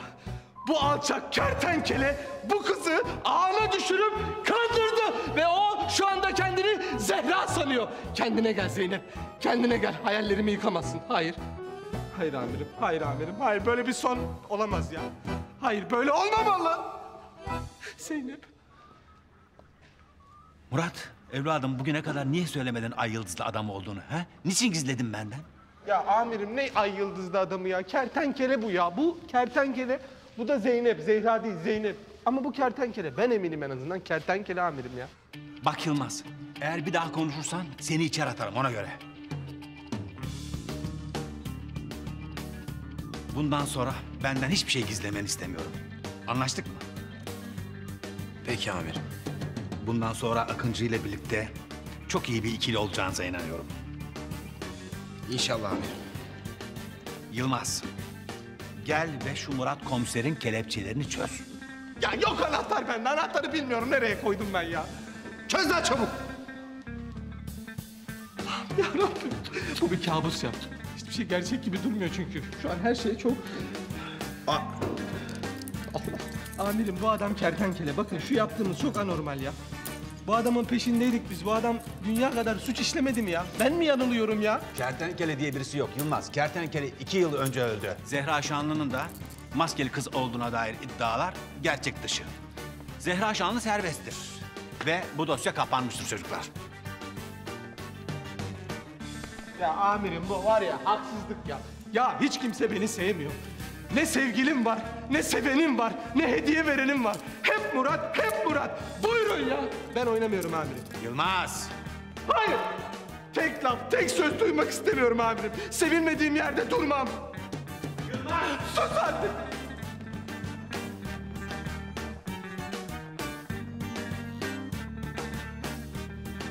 Hocam. Kardeşim.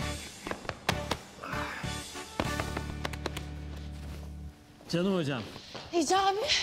Gizem. Hicabi. İyi misin? Sana bir şey olacak diye çok korktum. İyiyim bıdığım benim, iyiyim. Korkma bak, hepimiz iyiyiz. Gel. Madem kavuştuk birbirimize, bir çifte nikah patlatalım gitsin ya. He? Hocam caiz midir? Ya caizdir tabii Hicabi ya, caizdir. O zaman bıdığım evleniyoruz o zaman. Allah'ım sana şükürler olsun ya Rabbim. Evleniyoruz. O zaman mutlu son! Evleniyoruz!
Değerli ve saygıdeğer konuklar, bu mutlu günde bu iki güzide aile adına hepinize hoş geldiniz diyorum.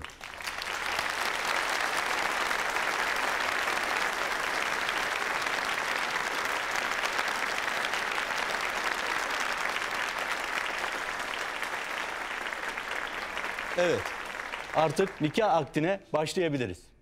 Sayın Gizem Çakır, Hicabi Erdem'i hiç kimsenin etkisi ve baskısı altında kalmaksızın özgür iradenizle eş olarak kabul ediyor musunuz? Evet.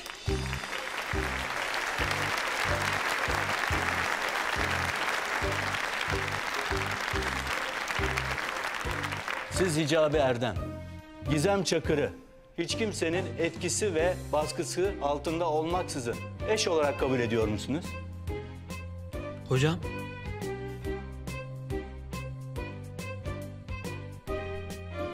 Ben bu sorunun cevabını biliyorum. Sonsuza dek evet.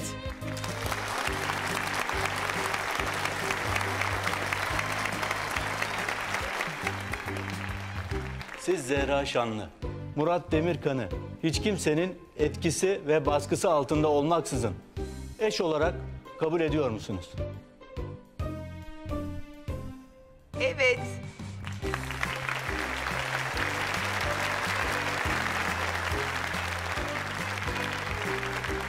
Siz Murat Demirkan, Zehra Şanlı'yı hiç kimsenin etkisi ve baskısı altında olmaksızın özgür iradenizle eş olarak kabul ediyor musunuz?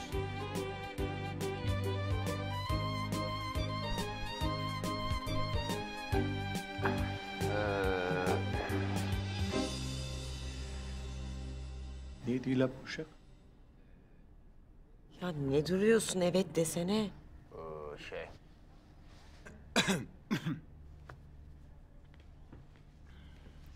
Basarım tekmeyi hemen evet de. Tamam. Çok ısrar etti. Evet!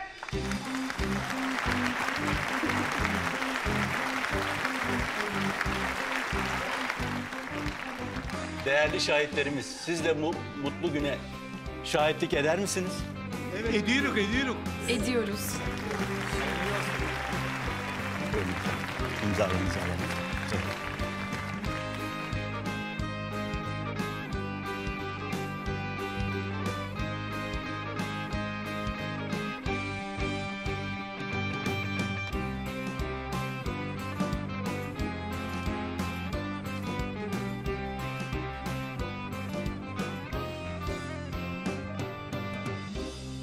Buyurun efendim, ayağa kalkalım. Ben de sizleri Türk Medeni Kanunu'nun bana verdiği yetkiye dayanarak karı koca ilan ediyorum. Bir ömür boyu mutluluklar diliyorum. Hayırlı uğurlu olsun.